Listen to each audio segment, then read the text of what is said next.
राम सिंह जी के जीवन मोहि न विसारो मैं जन तेरा, मोहि न विसारो जी मैं जन तेरा, मैं जन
शरीर कल जाई कैर उदास परुं तेरी सांभा बेग मिलो जन करना बिलांगा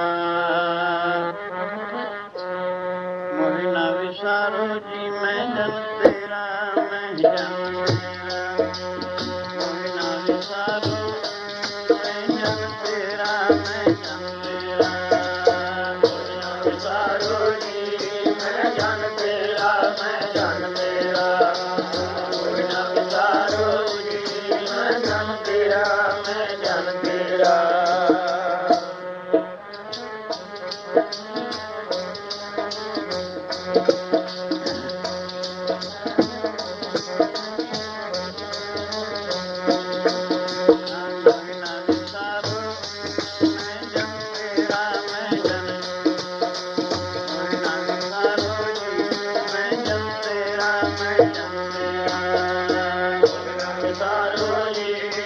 ਜਨ ਤੇਰਾ ਮੈਂ ਜਨ ਤੇਰਾ ਮੁਝ ਨਾ ਵਿਸਾਰੋ ਜੀ ਮੈਂ ਜਨ ਤੇਰਾ ਮੈਂ ਜਨ ਤੇਰਾ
ਖਿਆਲਾਂ ਨੂੰ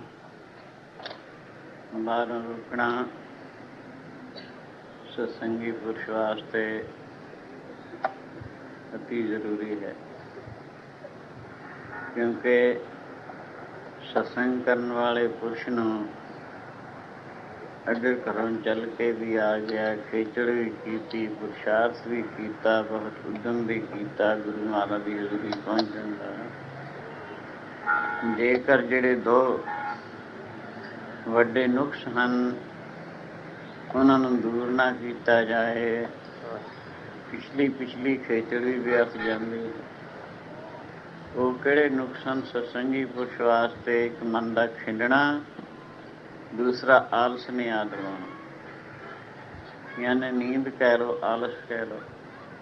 ਦੋ ਵੱਡੇ ਭਾਰੇ ਵਿਘਨ ਹੋਇਆ ਕਰਦੇ ਨੇ ਜਿਹੜੇ ਇਸ ਨੂੰ ਸਤਸੰਗ ਵਿੱਚ ਪਹੁੰਚ ਕੇ ਵੀ ਪੂਰਾ ਲਾਭ ਨਹੀਂ ਉਠਾਉਣ ਦਿੰਦੇ। ਇਹਨਾਂ ਦੋਨਾਂ ਤੋਂ ਬਚਣ ਵਾਸਤੇ ਇਹੀ ਉਪਾਅ ਹੈ, ਰਸਨਾ ਦੁਆਰਾ ਉੱਚੀ ਉੱਚੀ ਸ਼ਬਦ ਵਿੱਚ ਬੋਲੋ, ਕੰਨਾਂ ਨੂੰ ਸੁਣਨ ਵਿੱਚ ਲਗਾ ਕੇ ਰੱਖੋ, ਨੇਤਰਾਂ ਨੂੰ ਗੁਰੂ ਸਰੂਪ ਦੇ ਧਿਆਨ ਵਿੱਚ ਐਸੇ ਜੋੜ ਕੇ ਰੱਖੋ ਜਿਵੇਂ ਚਕੋਰ ਚੰਦਰਾਂ ਵੱਲ ਇੱਕ ਟੱਕ ਲਗਾ ਕੇ ਬੈਠਦਾ ਹੈ, ਔਰ ਬੁੱਧ ਨਾਲ ਵਿਚਾਰ ਕਰੀ ਜਾਓ। ਜਦੋਂ ਇਉਂ ਕੀਤਾ ਜਾਏਗਾ ਇਹ ਦੋਨੋਂ ਵਿਘਨ ਸਹਿਜੇ ਹੀ ਦੂਰ ਹੋ ਜਾਣਗੇ। ਆਲਸ ਤੋਂ ਵੀ ਬਚ ਜਾਂਦਾ ਹੈ, ਖਿਆਲ ਦਾ ਖੰਡਾ ਉਹ ਵੀ ਦੂਰ ਹੋ ਜਾਂਦਾ ਹੈ। ਸਤਸੰਗੀ ਪੁਰਸ਼ ਪੂਰਾ ਲਾਭ 100% ਲਾਭ ਉਠਾ ਸਕਦਾ ਹੈ। ਆਇਆ ਸਫਲਾ ਹੁੰਦਾ ਹੈ ਤਾਂ ਆਓ ਇਉਂ ਆਪਣੇ ਸਮੇਂ ਨੂੰ ਸਫਲਾ ਕਰੋ। ਕਬੀਰ ਜੀ ਇਸ ਦੀ ਬਾਤ ਕਹਿੰਦੇ ਹਨ, ਸਤ ਸੰਗਤ ਮੇਲਾ ਦੋ ਘੜੀਆਂ, ਸਤ ਸੰਗਤ ਮੇਲਾ ਦੋ ਘੜੀਆਂ, ਸਤ ਸੰਗਤ ਮੇਲਾ ਦੋ ਘੜੀਆਂ, ਸਤ ਸੰਗਤ ਮੇਲਾ ਦੋ ਘੜੀਆਂ।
एक घड़ी आदि घड़ी आदि हूं ते आद भगतन छेती गोष्ठे जो कीने स्वलाभ। दिन रात ਦੇ 8 ਪਹਿਰ ਮੰਨੇ ਹਨ। 7.5 ਘੜੀ ਦਾ ਇੱਕ ਪਹਿਰ ਹੁੰਦਾ ਹੈ, ਯਾਨੀ 3 ਘੰਟਿਆਂ ਦਾ ਇੱਕ ਪਹਿਰ ਮੰਨਿਆ। 3 8 24 ਘੰਟਿਆਂ ਦਾ ਦਿਨ ਰਾਤ ਹੁੰਦਾ। ਸੋ ਇੱਥੇ ਦੱਸਦੇ ਹਨ ਇੱਕ ਘੜੀ ਆਦੀ ਘੜੀ ਆਦੀ ਹੂੰ ਤੇ ਆਦ ਭਗਤਨ ਛੇਤੀ ਗੋਸ਼ਟ ਜੋ ਕੀਨੇ। ਇੱਕ ਘੜੀ ਅੱਧੀ ਘੜੀ ਅੱਧੀ ਤੇ ਅੱਧੀ ਜੋ ਹਰੀ ਜਸ ਵਿੱਚ ਗੁਜ਼ਰਦੀ ਹੈ ਉਹੀ ਲਾਭਦਾਇਕ ਹੈ, ਉਹੀ ਸਫਲੀ ਹੈ। ਉਸਦਾ ਪਤਾ ਨਹੀਂ ਅੱਗੇ ਅੱਗੇ ਕਿੰਨਾ ਕੁ ਮੁੱਲ ਪੈਣਾ ਹੈ। ਇੱਥੇ ਵੀ ਜਦ ਮਨ ਟਿਕ ਜਾਂਦਾ ਹੈ, ਉਹ ਲੋਕ ਜਿਹੜੇ ਬੇਅੰਤ ਵਿਭੂਤੀ ਦੁਨਿਆਵੀ ਸੁੱਖਾਂ ਦੇ ਵਿੱਚ ਉਲਝੇ ਹੋਏ, ਉਹ ਵੀ ਮਨ ਦੀ ਸ਼ਾਂਤੀ ਪੀਸ ਆਫ ਮਾਈਂਡ ਨੂੰ ਤਰਸ ਰਹੇ ਹਨ। ਅਮਰੀਕਾ ਜੈਸੇ ਅਮੀਰ ਮੁਲਕ ਸਾਰੇ ਹੀ ਮਨ ਦੀ ਸ਼ਾਂਤੀ ਪੀਸ ਆਫ ਮਾਈਂਡ ਇਸ ਦੇ ਵਾਸਤੇ ਬੇਤਾਬ ਹਨ। ਤਰਲੇ ਲੈਂਦੇ ਹਨ, ਉਪਾਅ ਕਰਦੇ ਹਨ ਸਾਨੂੰ ਕਿਤੇ ਠੰਡ ਮਿਲ ਜੇ ਮਨ ਦੀ। ਪਰ ਸਾਧ ਸੰਗਤ ਇਹ ਲੱਖਾਂ ਕਰੋੜਾਂ ਅਰਬਾਂ ਰੁਪਇਆ ਖਰਚ ਕੀਤਿਆਂ ਨਹੀਂ ਮਿਲਦੀ। ਇਹ ਤਾਂ ਮਿਲਦੀ ਹੈ ਹਰੀ ਜਸ ਦੇ ਵਿੱਚ ਮਨ ਦੀ ਇਕਾਗਰਤਾ ਦੁਆਰਾ। ਕੁਝ ਖਰਚ ਨਹੀਂ ਕਰਨਾ ਪੈਂਦਾ, ਧਨ ਦੌਲਤ ਰੁਪਇਆ। ਸਿਰਫ ਖਰਚ ਉਸਦਾ ਇਹੀ ਹੈ, ਸ਼ਰਧਾ ਦੇ ਘਰ ਵਿੱਚ ਆ ਕੇ ਆਪਣੇ ਮਨ ਨੂੰ ਹਰੀ ਜਸ ਵਿੱਚ ਜੋੜੋ। ਇਸ ਦੁਆਰਾ ਹੀ ਇਸ ਦੀ ਪ੍ਰਾਪਤੀ ਹੈ।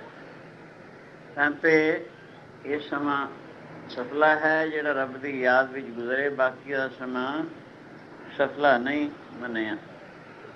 ਗੁਰੂ ਨਾਨਕ ਦੇਵ ਮਹਾਰਾਜ ਜੀ ਦਾ ਅਵਤਾਰ ਜੋ ਅੱਜ ਤੋਂ ਤਕਰੀਬਨ 500 ਸਾਲ ਪਹਿਲੇ ਹੋ ਚੁੱਕਾ, ਉਸ ਸਮੇਂ ਦੇ ਵਿੱਚ ਆਪ ਜੀ ਦਾ ਅਵਤਾਰ ਹੋਇਆ ਜਦੋਂ ਸੰਸਾਰ ਵਿੱਚ ਅੰਧ ਧੁੰਦ ਫੈਲਿਆ ਸੀ।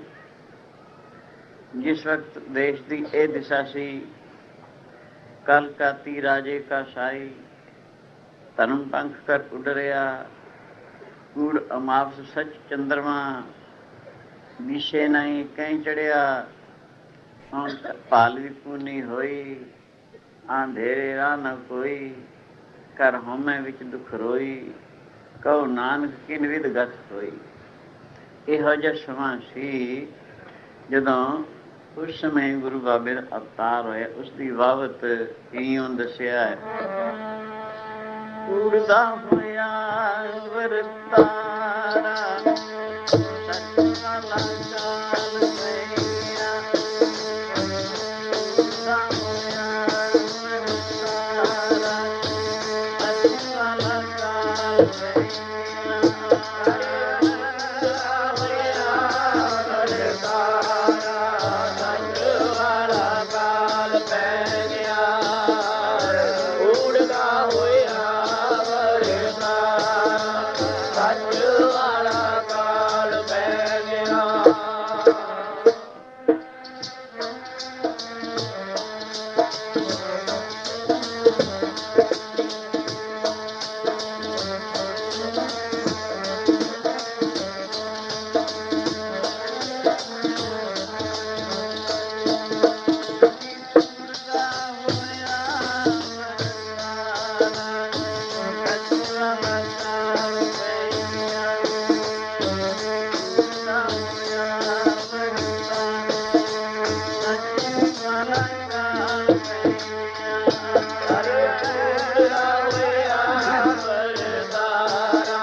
ਸੱਚ ਵਾਲਾ ਕਾਲ ਪੈ ਗਿਆ।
ਸੰਸਾਰ ਦੀ ਦਿਸ਼ਾ ਇਹੋ ਜਿਹੀ ਸੀ, ਜਿਸ ਕਰਕੇ ਸਾਰੇ ਦੇਸ਼ ਦੇ ਪ੍ਰਾਣੀ ਅਸੰਤੁਸ਼ਟ ਸਨ, ਯਾਨੀ ਦੁਖੀ ਸਨ।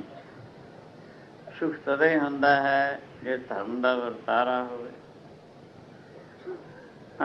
ਇਉਂ ਭਾਈ ਗੁਰਦਾਸ ਜੀ ਕਹਿੰਦੇ ਹਨ,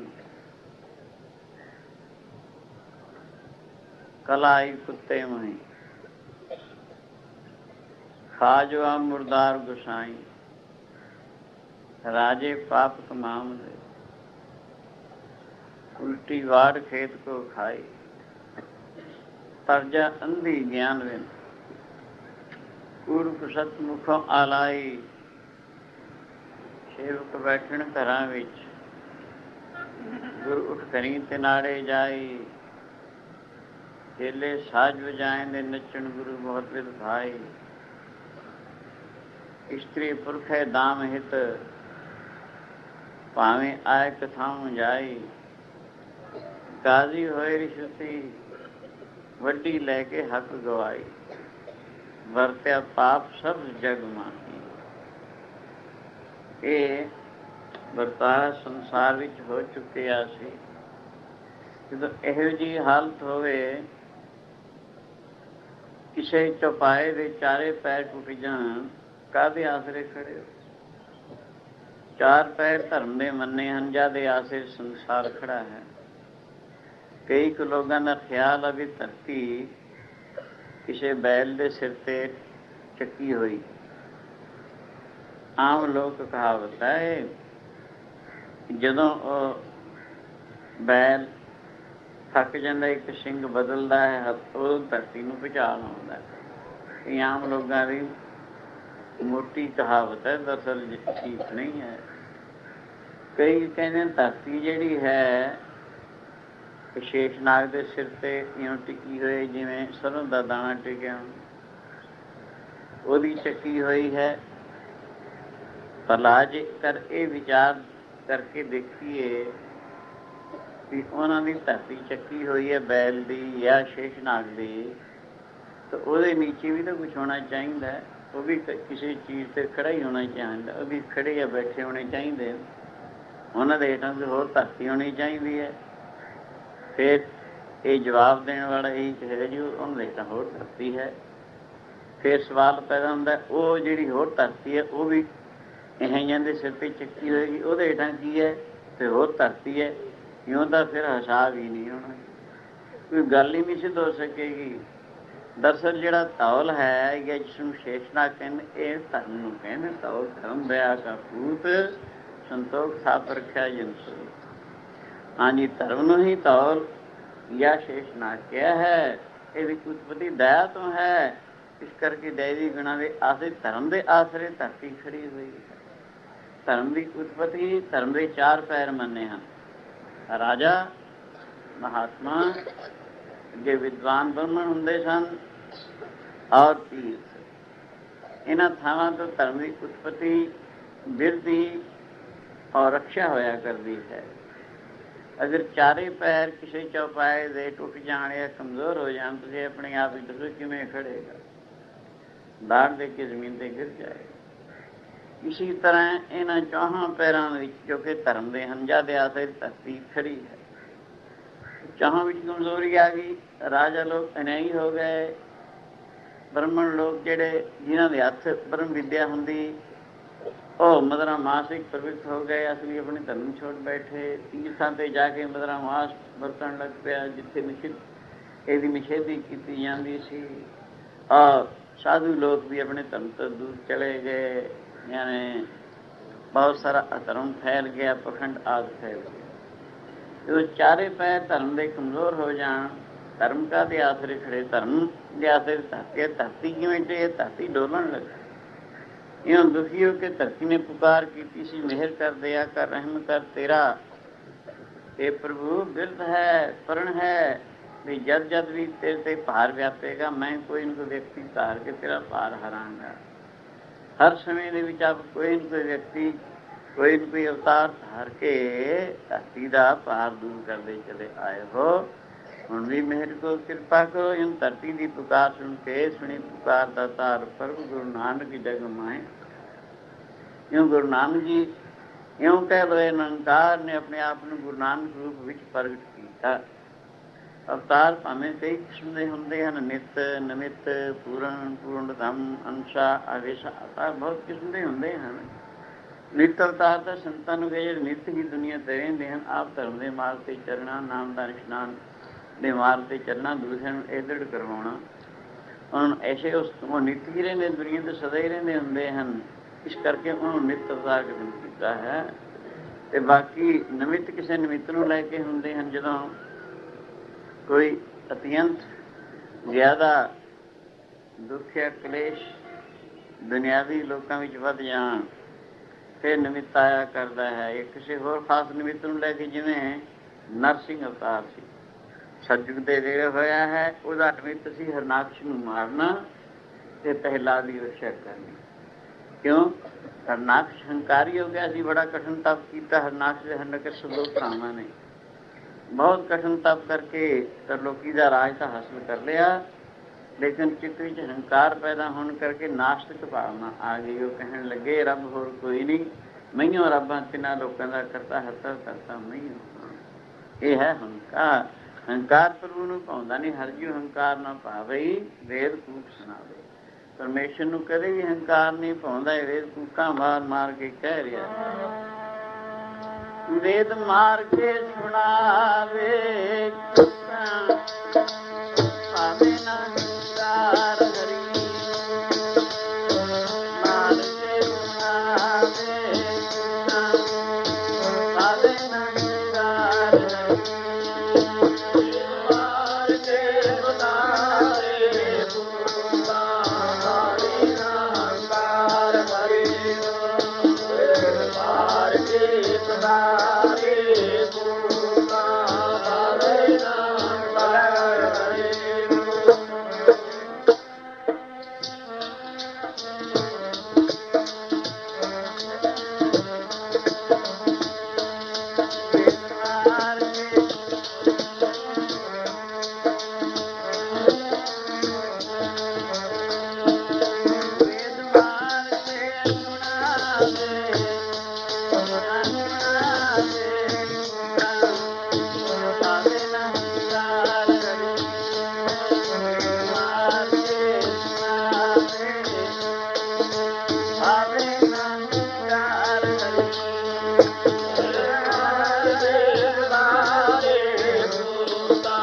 ਭਾਵੇਂ ਨਾ ਹੰਕਾਰ ਹਰੀ।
ਹੰਕਾਰ ਨਾ ਭਾਵੇ ਵੇਦ ਕੂਕ ਸੁਣਾਵੇ।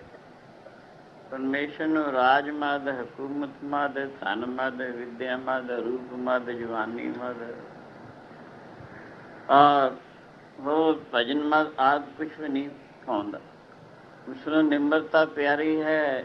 ਨਿਮਰਤਾ ਦੇ ਘਰ ਵਿੱਚ ਜਿਹੜਾ ਵਸਦਾ ਹੈ, ਸਭ ਕੁਛ ਵਾਹਿਗੁਰੂ ਦੀਆਂ ਦਾਤਾਂ ਨੂੰ ਪ੍ਰਾਪਤ ਕਰਕੇ ਇਹ ਸਮਝਦਾ ਹੈ ਵਾਹਿਗੁਰੂ ਸਭ ਤੇਰੀ ਬਖਸ਼ਿਸ਼ ਹੈ, ਤੇਰੀ ਮਿਹਰ ਹੈ।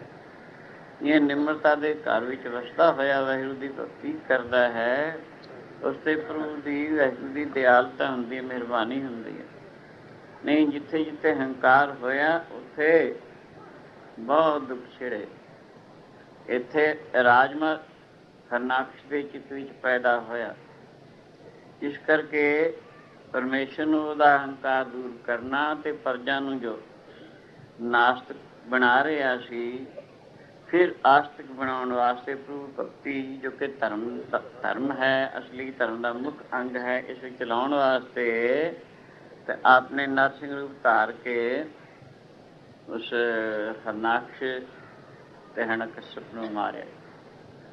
ਇਸ ਦੀ ਬਾਬਤ ਹੀ ਭਾਈ ਗੁਰਦਾਸ ਥੋੜ੍ਹੇ ਅੱਖਰਾਂ ਵਿੱਚ ਇਉਂ ਦੱਸਦੇ ਹਨ ਨਾ, ਘਰ ਹਰਨਾਕਸ਼ ਦੈਂਤ ਦੇ ਕਲਰ ਕਮਲ ਭਗਤ ਪਹਿਲਾਦ, ਪਰਨ ਪਠਾਇਆ 4 ਸਾਲ, ਪਾਦੇ ਚਿਤ ਹੋਆ ਅਹਿਲਾਦ, ਸਿਮਰੇ ਮਨ ਵਿੱਚ ਰਾਮ ਨਾਮ, ਗਾਵੇ ਸ਼ਬਦ ਅਨਾਹਦ ਨਾਦ, ਭਗਤ ਕਰਨ ਸਭ ਚਾਟੜੇ, ਪਾਦੇ ਹੋਏ ਰਹੇ ਵਿਸ਼ਮਾਰ, ਰਾਜੇ ਪਾਸਰੂ ਆਇਆ, ਦੋਖੀ ਦੈਂਤ ਵਧਾਇਆ ਬਾਦ, ਜਲ ਅਗਨੀ ਵਿੱਚ ਸਟਿਆ, ਜਲੇ ਨਾ ਡੁੱਬੇ ਗੁਰ ਪ੍ਰਸ਼ਾਦ, ਕੱਢ ਖੜਗ ਸਭ ਪੁੱਛਿਆ, ਕੌਣ ਸੋ ਤੇਰਾ ਹੈ ਉਸਤਾਦ, ਥੰਮ ਪਾਠ ਹਰ ਨਿਕਸਿਆ, ਨਰਸਿੰਘ ਰੂਪ ਅਨੂਪ ਅਨਾਦ, ਬੇਮੁਖ ਪਕੜ ਪਛਾੜਿਓ, ਸੰਤ ਸਹਾਈ ਆ ਜੁਗਾ, ਜੈ ਜੈਕਾਰ ਕਰਨ ਬਹਿਮਾਰ।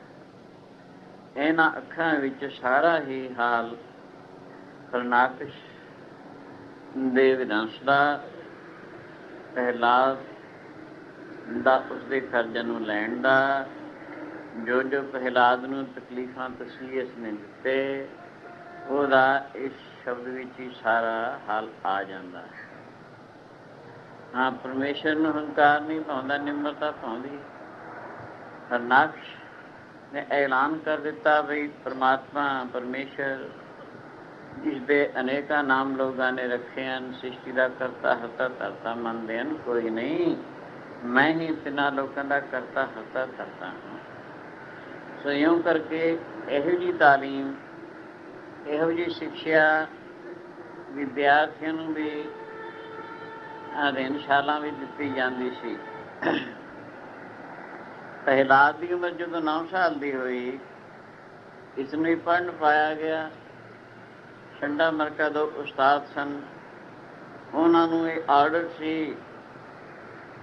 बई बच्चों रब की होंद तो मुनकर करो। उन्होंने दसो बई रब परमेश्वर कोई नहीं, हरनाकशी तिना लोगों का करता हरता करता है, ये तो बिना और कोई नहीं। ऐसी ही वो तनख्वाह लैण दे मारे शिक्षा देंदे सन। इउं करके प्रहलाद नूं जो पढ़ पाया गया, यह जी शिक्षा इसनूं भी देनी सी, लेकिन इहदे चित्त विच जन्म तो ही परमेश्वर का नाम वसिया होया सी ते इहनूं संदिष्टि प्राप्त सी। सो इस करके इहदा मन इस गल नूं कद बर्दाश्त कर सकता है। वो कहण लगा, तिन्ना लोकां दा करता हरता धरता मेरा पिता हरनाक्ष नहीं हो सकता। मान लिया इन्हें तप किया है, पिछले जन्म में बहुत सारा कठिन तपस्या करके राज भाग प्राप्त कर लिया, पर तिन्ना लोगों का करता हरता धरता नहीं हो सकता। राजा मान लेने क्योंकि तिन्ना लोगों का राज इन्हें प्राप्त कर लिया कठिन तप करके, पर करता हरता धरता जो परमात्मा है वो कैसे बन सकता है। सो जो यही जी शिक्षा तो प्रहलाद मुनकर होया, तां उस्तादा ने जाके शिकायत कर दी राजा हरनाक्ष के पास, राजन साडा कसूर नहीं इस गल विच, आपदा ही पुत्र है, आपदा ही शहजादा है, जो कहता है तिना लोगों का करता हरता करता परमात्मा है, मेरा पिता एक राजा है, इस करके असीं तुहाडा पुत्र होण दे नाते इसनूं कुछ कह नहीं सकते। होर कोई बच्चा हुंदा सख्त सजा दिंदे, किसी किस्म की होर तकलीफ साथ ना दिंदे, पर यह तुहाडा पुत्र है, राजकुमार है, इस करके असीं इहनूं अपने वालों कुछ नहीं कह सकते। इतना साडा फर्ज है, आपके पास शिकायत कर दी है, आप जो कुछ है जिवें मर्जी इसनूं समझा लो, असीं निर्दोष हाँ, ऐसा ना साडे जुम्मे कोई दोष आवे। सो ये सुन के उहदे तन मन नूं लग गई। सासू दुनिया दे विच एक कायदा है, हर इंसान दूसरे लोगों को अपने ख्याल के मुताबिक चलते देखना चाहता है। भावें आप गलत रस्ते पर चलता हो, एक शख्स ठीक रस्ते पर चलता है, होरनां ठीक रस्ते पर चलाना जिसका फलस्वरूप वो तो योगी है, वो वास्ते तो सतपुरुष शिक्षा ही देंगे। 4 वेद 6 शास्त्र 18 5 27 सिमरतियां तौरीत इंजील कुरान पान, ये सब यही शिक्षा देंगे हैं, सही सही मार्ग पर चलो, धर्म के मार्ग पर चल के नाम का निष्नामित करके अपना लोक सुखी परलोक सुहेला बनाओ, ये तो कहदा ही है। पर जिहड़े गलत रस्ते पर चलने वाले वो भी अपने ख्यालों के बंदियां ही पसंद कराया करते हैं। एक शराबी आदमी वो शराब की सिफत करूगा, हालांकि सारे ग्रंथों शास्त्र ने उसनों निंदिया है, उसके नतीजे भी बहुत भैड़े देखे दसे जाते हैं। बल्कि बाहरले मुल्कों में तंबाकू शराब आदि इन्हों दिया जिथे जिथे सिगरटां दी डब्बियां दे विच सारे ये नुकसान भी आ बीमारी पैदा होंदी आ होंदे लिख के पाउंदे हैं, ताकि लैण वाले पढ़ता लैण अगे उनकी मर्जी छड्डण ना छड्डण, जान के कोई डिगे वो अपनी मर्जी है, फिर वो लिख के पाउंदे हैं। इंग्लैंड में यही असूल है। इसी तरह शराब के नुकसान जोड़े हैं वो लिखे होंगे उनके पुस्तकों, इस तरीके से पर अपनी मर्जी अपनी गलती ना कोई जो कोई डिगना चाहो डिगे, फिर कौन रोके उसमें, हाथ ही दीद आए कोई डिगता डिगे फिर उनका की कसूर है, दसने वाले तो दसना है, डॉक्टर ने तो लिख के दसना भी ये नुकसान है, बीमारियां पैदा करने वाली चीज़ है, फायदा कोई भी नहीं है, पर फिर भी पता नहीं कितनी दुनिया खाई पी जाती है। पर इहो जे लोग जोड़े वो भी चाहते हैं भी लोग साढ़े ख्यालों के मुताबिक चलन, वही चंगे होंगे, पर ऐसा नहीं होना चाहिए। ठीक पुरुष जोड़ा है वो तो हर किस्म नूं हर शख्स नूं ठीक रस्ते से चलना देख के चलता देख के खुश होंदा, क्योंकि वह इस गल च ही भला है, बेहतरी है, जिंदगी का मुद्दा ही कुछ है। खैर ये तो हरनाक्ष ने जो ये सुनी है, मेरा ही लड़का मेरा ही पुत्र कह रहे हरनाक्ष नहीं है, तिना लोगों का करता है तो करता, ये तो बहुत बुरी बात है। हरनाक्ष बड़ा तैश भी आया, गुस्से भी आया, लालो लाल हो गया चेहरा देखा, अपने पुत्र प्रहलाद में बुला के थोड़ा जहा ताड़ना फाड़ना करके फिर गोद में बिठा के प्यार भी दिता, समझाया बुझाया भी, देखो बेटा जिहड़े लायक बच्चे होंगे अपने पिता का कहा मनते हैं, प्रहलाद ने दोवें हथ जोड़ के कहा, पिता जी क्षमा करना, मैं आपका बच्चा हाँ, इस कोई शक नहीं, मेरा फर्ज है थोड़ी सेवा करनी। पर तमाम शास्त्रों का कथन है, जे पिता अपने पुत्र को गलत रस्ते पर चलावे तो वह कहा मनना योग नहीं है, गलत शिक्षा दे वो मनना योग नहीं है। इस करके ये है तो कहने लगा, तिना लोगों का करता हरता धरता, तो भगवान को कहना मैं दिखा दा कितने है, मैं तो दीना हाँ तेरे सामने खड़ा हाँ, मैं हाँ वो कितने है। ये सुन के प्रहलाद कहने लगे, पिताजी ये जरूरी नहीं भी सारिया चीज़ा जी इन्होंने अस्तूल अखां नाल दी उही होंदियां हन, कई चीज़ां इं जी भी होंदियां जिहड़ियां सूक्ष्म अखां नाल नींदियां होंदियां, विचार रूपी नेत्रां करके नज़र आउंदियां, इन्हां अखां नाल नहीं नींदियां होंदियां। बहुत सारे बरीक चरम हवा विच उड़दे फिरदे हैं, इन्हां अखां नाल नहीं नींदे। बरीक फुर्द बिना लगाओ तुहानूं उड़दे दिसणगे। पानी विच बहुत सारे जरम हैं, इन्हां अखां नाल नहीं नींदे, फुर्द बिना लगाओ दिसणगे। इसी तरह बहुत सारी जिहड़ियां सूक्ष्म चीज़ां होंदियां ने वो बरीक अखां नाल नहीं होंदियां। इसी तरह परमात्मा जिहड़ा है ਉਹਦੇ ਵਾਸਤੇ ਆਤਮ ਨੈਣ ਦੀ ਦ੍ਰਿਸ਼ਟ ਬ੍ਰਹਮ ਦ੍ਰਿਸ਼ਟ ਇਹ ਹੋਣੀ ਚਾਹੀਦੀ, ਖੁੱਲੀ ਹੋਣੀ ਚਾਹੀਦੀ, ਜਿਹਦੀ ਉਸ ਬੁੱਧ ਵਿੱਚ ਵਿਦਿਆ ਦਾ ਮੋਹ ਤੇ ਉਤਰਿਆ ਉਹਨੂੰ ਕਿਵੇਂ ਦਿਸੇ ਪਰਮਾਤਮਾ ਹੈ ਤਾਂ ਸਾਰੇ ਹੀ। ਤੂੰ ਤਾਂ ਇੰਨੇ ਥਾਂ ਵਿੱਚ ਸਾਡੇ ਦਿਨਾਂ ਹੱਥ ਵਿੱਚ ਥਾਂ ਹੱਥ ਜਿਹੜਾ ਥਾਂ ਹੈ ਤੇਰਾ ਇਹ ਸਰੀਰ ਇੰਨੇ ਆਕਾਰ ਵਿੱਚ ਹੀ ਹੈ, ਉਹ ਤਾਂ ਸਾਰੇ ਪਰਿਪੂਰਨ ਕਰੋੜਾਂ ਬ੍ਰਹਮੰਡਾਂ ਵਿੱਚ ਪਰਿਪੂਰਨ ਐਸਾ ਹੈ। ਇਸ ਕਰਕੇ ਉਹ ਕਹਿੰਦਾ ਮੈਨੂੰ ਤਾਂ ਦੀਦਾ ਨਹੀਂ ਵੀ ਨਾ ਦਿਸੇ, ਮੈਨੂੰ ਦਿਸਿਆ ਪਹਿਲਾਂ ਕਹਿੰਦਾ। ਫਿਰ ਅਖੀਰ ਗੁੱਸੇ ਵਿੱਚ ਆ ਕੇ ਹਰਨਾਕਸ਼ ਆਪਣੇ ਪੁੱਤਰ ਨੂੰ ਡਾਂਟਦਾ ਹੈ, ਤਾੜਦਾ ਹੈ ਤੇ ਨਾਲ ਕਹਿੰਦਾ ਹੈ, ਰਾਮ ਨੂੰ ਕੋਈ ਨਹੀਂ, ਤੈਨੂੰ ਵਹਿਮ ਪਿਆ ਹੋਇਆ ਹੈ, ਤੇਰੇ ਦਿਮਾਗ ਖਰਾਬੀ ਆਈ, ਤੈਨੂੰ ਗਲਤ ਫਹਿਮੀ ਬਿਠਾ ਦਿੱਤੀ ਕਿਸੇ ਨੇ ਤੇਰੇ ਦਿਮਾਗ ਵਿੱਚ, ਨਹੀਂ ਤਿੰਨਾਂ ਲੋਕਾਂ ਦਾ ਕਰਤਾ ਹਰਤਾ ਕਰਤਾ ਹਾਂ, ਰਾਮ ਦੀ ਕੋਈ ਨਹੀਂ। ਇਸ ਕਰਕੇ ਤੂੰ ਹੋਰ ਕਿਸੇ ਰਾਮ ਦਾ ਭਜਨ ਕਰਨਾ ਛੱਡ ਦੇ, ਮੇਰਾ ਹੀ ਭਜਨ ਕਰਿਆ। ਇਉਂ ਹਰਨਾਕਸ਼ ਕਹਿੰਦਾ ਹੈ, ਛੱਡ ਦੇ ਤੂੰ ਬਾਣ ਨੂੰ ਰਾਮ ਦੇ, ਛੱਡ ਦੇ ਤੂੰ ਬਾਣ ਨੂੰ ਰਾਮ ਦੇ ਆਸ਼ੀਰਵਾਦ, ਛੱਡ ਦੇ ਤੂੰ ਬਾਣ ਨੂੰ ਰਾਮ ਦੇ ਆਖਣ ਵਾਲੇ, ਛੱਡ ਦੇ ਤੂੰ ਬਾਣ ਨੂੰ ਰਾਮ ਦੇ ਆਖਣ ਵਾਲੇ।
ਲਾਲੋ ਲਾਲ ਹੋਇਆ। ਹਰਨਾਕਸ਼ ਆਪਣੇ ਪੁੱਤਰ ਪ੍ਰਹਿਲਾਦ ਨੂੰ ਕਹਿੰਦਾ, ਤੂੰ ਰਾਮ ਕਹਿਣ ਕੀ ਛੋੜ ਮਾਨ, ਤੁਝੇ ਤੁਰਤ ਛਡਾਵੂੰ ਕਿਹਾ ਮਾਨ। ਰਾਮ ਰਹੀਮ ਕੋਈ ਨਹੀਂ ਹੈ, ਮੈਂ ਤਿੰਨਾਂ ਲੋਕਾਂ ਦਾ ਕਰਤਾ ਹਰਤਾ ਤਰਤਾ, ਜੇ ਭਜਨ ਕਰਨਾ ਮੇਰਾ ਕਰ, ਹੋਰ ਕੋਈ ਰੱਬ ਨਹੀਂ। ਇਸ ਕਰਕੇ ਤੂੰ ਰਾਮ ਕਹਿਣ ਦੀ ਬਾਣ ਛੋੜ ਦੇ, ਗਲਤ ਫਹਿਮੀ ਤੇਰੇ ਦਿਲ ਵਿੱਚ ਕਿਸੇ ਨੇ ਬਿਠਾਈ ਹੈ, ਇਹਨੂੰ ਕੱਢ ਦੇ। ਇਹ ਬਾਤ ਸੁਣ ਕੇ ਦੋਵੇਂ ਹੱਥ ਜੋੜ ਕੇ ਪ੍ਰਹਿਲਾਦ ਕਹਿੰਦਾ, ਪਿਤਾ ਜੀ ਖਿਮਾ ਕਰਨਾ, और सारी सेवा करने ਨੂੰ ਤਿਆਰ ਹਾਂ ਮੈਂ ਆਪ ਦੀ, ਕਿਉਂਕਿ ਆਪ ਦਾ ਬੱਚਾ ਹਾਂ, ਆਪ ਦਾ ਪੁੱਤਰ ਹਾਂ। ਮੇਰਾ ਫਰਜ਼ ਹੈ ਆਪ ਦੀ ਸੇਵਾ ਕਰਨੀ। ਪਰ ਜੇਕਰ ਤੁਸੀਂ ਅਸਲੀਅਤ ਤੋਂ ਹਟਾਉਂਦੇ ਹੋ, ਸਾਰੇ ਸਰੀਰ ਜਿਤੇ ਹਨ ਪਰਮਾਤਮਾ ਦੇ ਪੁੱਤਰ ਹਨ, ਆਤਮ ਸ਼ਹਿਜ਼ਾਦੇ ਹਨ ਸਭ ਦੇ ਵਿੱਚ, ਇਸ ਕਰਕੇ ਉਹਦਾ ਵਾਸਾ ਹੈ। ਅਸੀਂ ਉਸਦੇ ਪੁੱਤਰ ਹਾਂ, ਤੁਸੀਂ ਵੀ ਉਸਦੇ ਹੀ ਪੁੱਤਰ। ਪਰ ਜੇਕਰ ਭਜਨ ਨਾ ਕਰੀ ਇਸ ਮਾਨਵ ਤਨ ਵਿੱਚ ਆ ਕੇ, ਜੋ ਕਿ ਮਨੁੱਖਾਂ ਦੇ ਰੂਪੀ ਦਰਵਾਜ਼ਾ ਭਜਨ ਵਾਸਤੇ ਖੁੱਲ੍ਹਾ ਹੈ, ਬਾਕੀ ਦੇ ਗੇਟ ਬੰਦ ਹਨ, ਤਾਂ ਪਿਤਾ ਜੀ ਕੁਲਾਂ ਨੂੰ ਕਲੰਕ ਲੱਗੇਗਾ, ਦਾਗ ਲੱਗੇ, ਕੁਲਾਂ ਨਰਕਾਂ ਨੂੰ ਜਾਣਗੀਆਂ ਜੇ ਭਜਨ ਨਾ ਕੀਤਾ ਹੈ ਪਰਮਾਤਮਾ ਦਾ। ਇਸ ਵਾਸਤੇ ਪਰਮਾਤਮਾ ਦਾ ਭਜਨ ਕਰਨਾ ਜ਼ਰੂਰੀ ਹੈ, ਉਹ ਛੱਡਣਾ ਯੋਗ ਨਹੀਂ ਹੈ। ਭਾਵੇਂ ਕਿਤਨੀ ਵੀ ਤਕਲੀਫਾਂ ਆਉਣ, ਭਜਨ ਫਿਰ ਵੀ ਛੱਡਣਾ ਯੋਗ ਨਹੀਂ ਹੈ। ਇਉਂ ਪ੍ਰਹਿਲਾਦ ਕਹਿੰਦਾ ਹੈ, ਨਹੀਂ ਛੋਡੋ ਰੇ ਬਾਬਾ ਰਾਮ ਨਾਮ ਨੂੰ, ਨਹੀਂ ਛੋਡੋ ਰੇ ਬਾਬਾ ਰਾਮ ਨਾਮ ਨੂੰ, ਨਹੀਂ ਛੋਡੋ ਰੇ ਬਾਬਾ ਰਾਮ ਨਾਮ ਨੂੰ, ਨਹੀਂ ਛੋਡੋ ਰੇ ਬਾਬਾ ਰਾਮ ਨਾਮ ਨੂੰ।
ਪ੍ਰਹਿਲਾਦ, ਪਿਤਾ ਜੀ ਖਿਮਾ ਕਰਨਾ।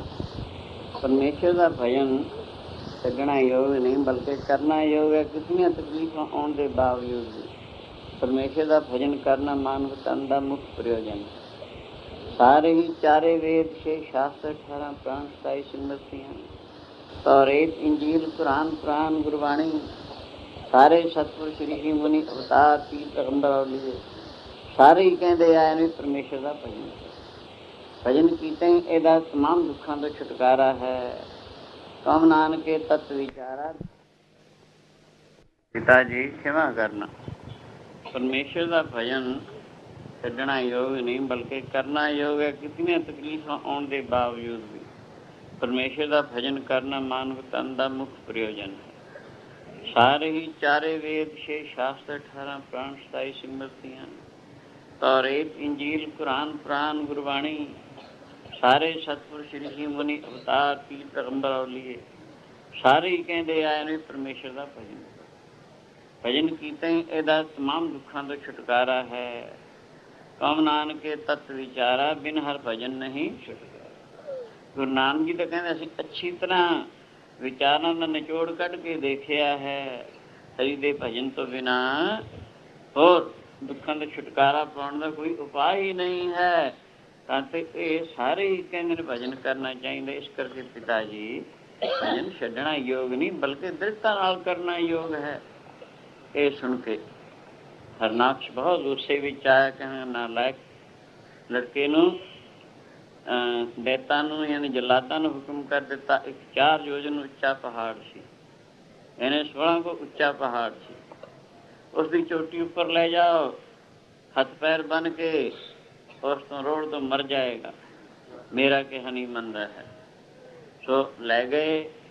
ਪਹਾੜ ਦੀ ਚੋਟੀ 'ਤੇ ਪਹੁੰਚ ਕੇ ਜਲਾਦ ਪਹਿਲੇ ਤੱਕ ਸਮਝਾਉਣ ਲੱਗੇ, ਦੇਖੋ ਰਾਜਕੁਮਾਰ, ਨਾਹਕ ਜਾਣ ਦਿੰਦੇ ਹੋ। ਕਿੰਨਾ ਉੱਚਾ ਹੈ, 16 ਕੋ ਉੱਚਾ ਪਹਾੜ। ਇੱਥੋਂ ਅਗਰ ਰਿੜ ਗਏ ਹੱਡੀ ਪਸੜੀ ਨਹੀਂ ਸੀ ਹੋਣੀ। ਇਸ ਕਰਕੇ ਨਾਹਕ ਜਾਨ ਕਿਉਂ ਗਵਾਉਂਦੇ ਹੋ? ਗੱਲ ਇੰਨੀ ਕੀ ਹੈ, ਰਾਮ ਰਾਮ ਰਾਮ ਜਿਹੜਾ ਤੁਸੀਂ ਕਰਦੇ ਹੋ, ਇਹ ਨਾ ਕਹੋ ਬਸ। ਤੁਹਾਡਾ ਪਿਤਾ ਇਹੀ ਕੁਛ ਕਹਿੰਦਾ ਹੈ, ਤੁਸੀਂ ਇਹ ਹਰਨਾਕਸ਼ ਕਰਨ ਲੱਗ ਜਾਓ। ਉਹ ਕਹਿੰਦਾ ਤੁਹਾਨੂੰ ਕੀ ਪਤਾ ਹੈ, ਜਿਹੜੇ 2-2 ਟਕੇ ਪਿੱਛੇ ਖੂਨ ਕਰਦੇ ਹੋ ਆਦਮੀਆਂ ਦਾ, ਤੁਸੀਂ ਪਰਮੇਸ਼ਰ ਦੇ ਨਾਮ ਦੀ ਮਹਿਮਾ ਨੂੰ ਕੀ ਜਾਣ ਸਕਦੇ ਹੋ? ਵੀ ਪਰਮੇਸ਼ਰ ਦੇ ਭਜਨ ਦੀ ਕਿੰਨੀ ਕੁ ਮਹਿਮਾ ਹੈ ਔਰ ਮਨੁੱਖਾਂ ਦੇ ਵੀ ਕਿੰਨੀ ਕੁ ਮਹਿਮਾ ਹੈ। ਜਿਵੇਂ ਕੌਡੀਆਂ ਦੇ ਖਰੀਦਣ ਵਾਲੇ ਲਾਲਾਂ ਦੀ ਮਹਿਮਾ ਨੂੰ ਕੀ ਜਾਣਨ, ਇਸੀ ਤਰ੍ਹਾਂ ਤੁਹਾਨੂੰ ਮਨੁੱਖਾਂ ਦੇ ਵੀ ਔਰ ਪਰਮੇਸ਼ਰ ਦੇ ਨਾਮ ਦੀ ਮਹਿਮਾ ਦੀ ਕੀ ਸਾਰ ਹੈ। ਤੁਸੀਂ ਤਾਂ ਟਕੇ ਟਕੇ ਪਿੱਛੇ ਆਦਮੀ ਦਾ ਖੂਨ ਕਰਨ ਵਾਲੇ ਲੋਕ ਕਿਉਂ ਹੈ? ਤੁਹਾਨੂੰ ਇਸ ਗੱਲ ਦੀ ਕੋਈ ਜਾਂਚ ਨਹੀਂ। ਜਿਹੜੇ ਕੌਡੀਆਂ ਖਰੀਦਣ ਵਾਲੇ ਲਾਲਾਂ ਦੀ ਸਾਰ ਜਾਣਦੇ, ਕੌਡੀਆਂ ਖਰੀਦਣ ਵਾਲੇ ਲਾਲਾਂ ਦੀ ਸਾਰ ਜਾਣਦੇ, ਕੌਡੀਆਂ ਖਰੀਦਣ ਵਾਲੇ ਲਾਲਾਂ ਦੀ ਸਾਰ ਜਾਣਦੇ,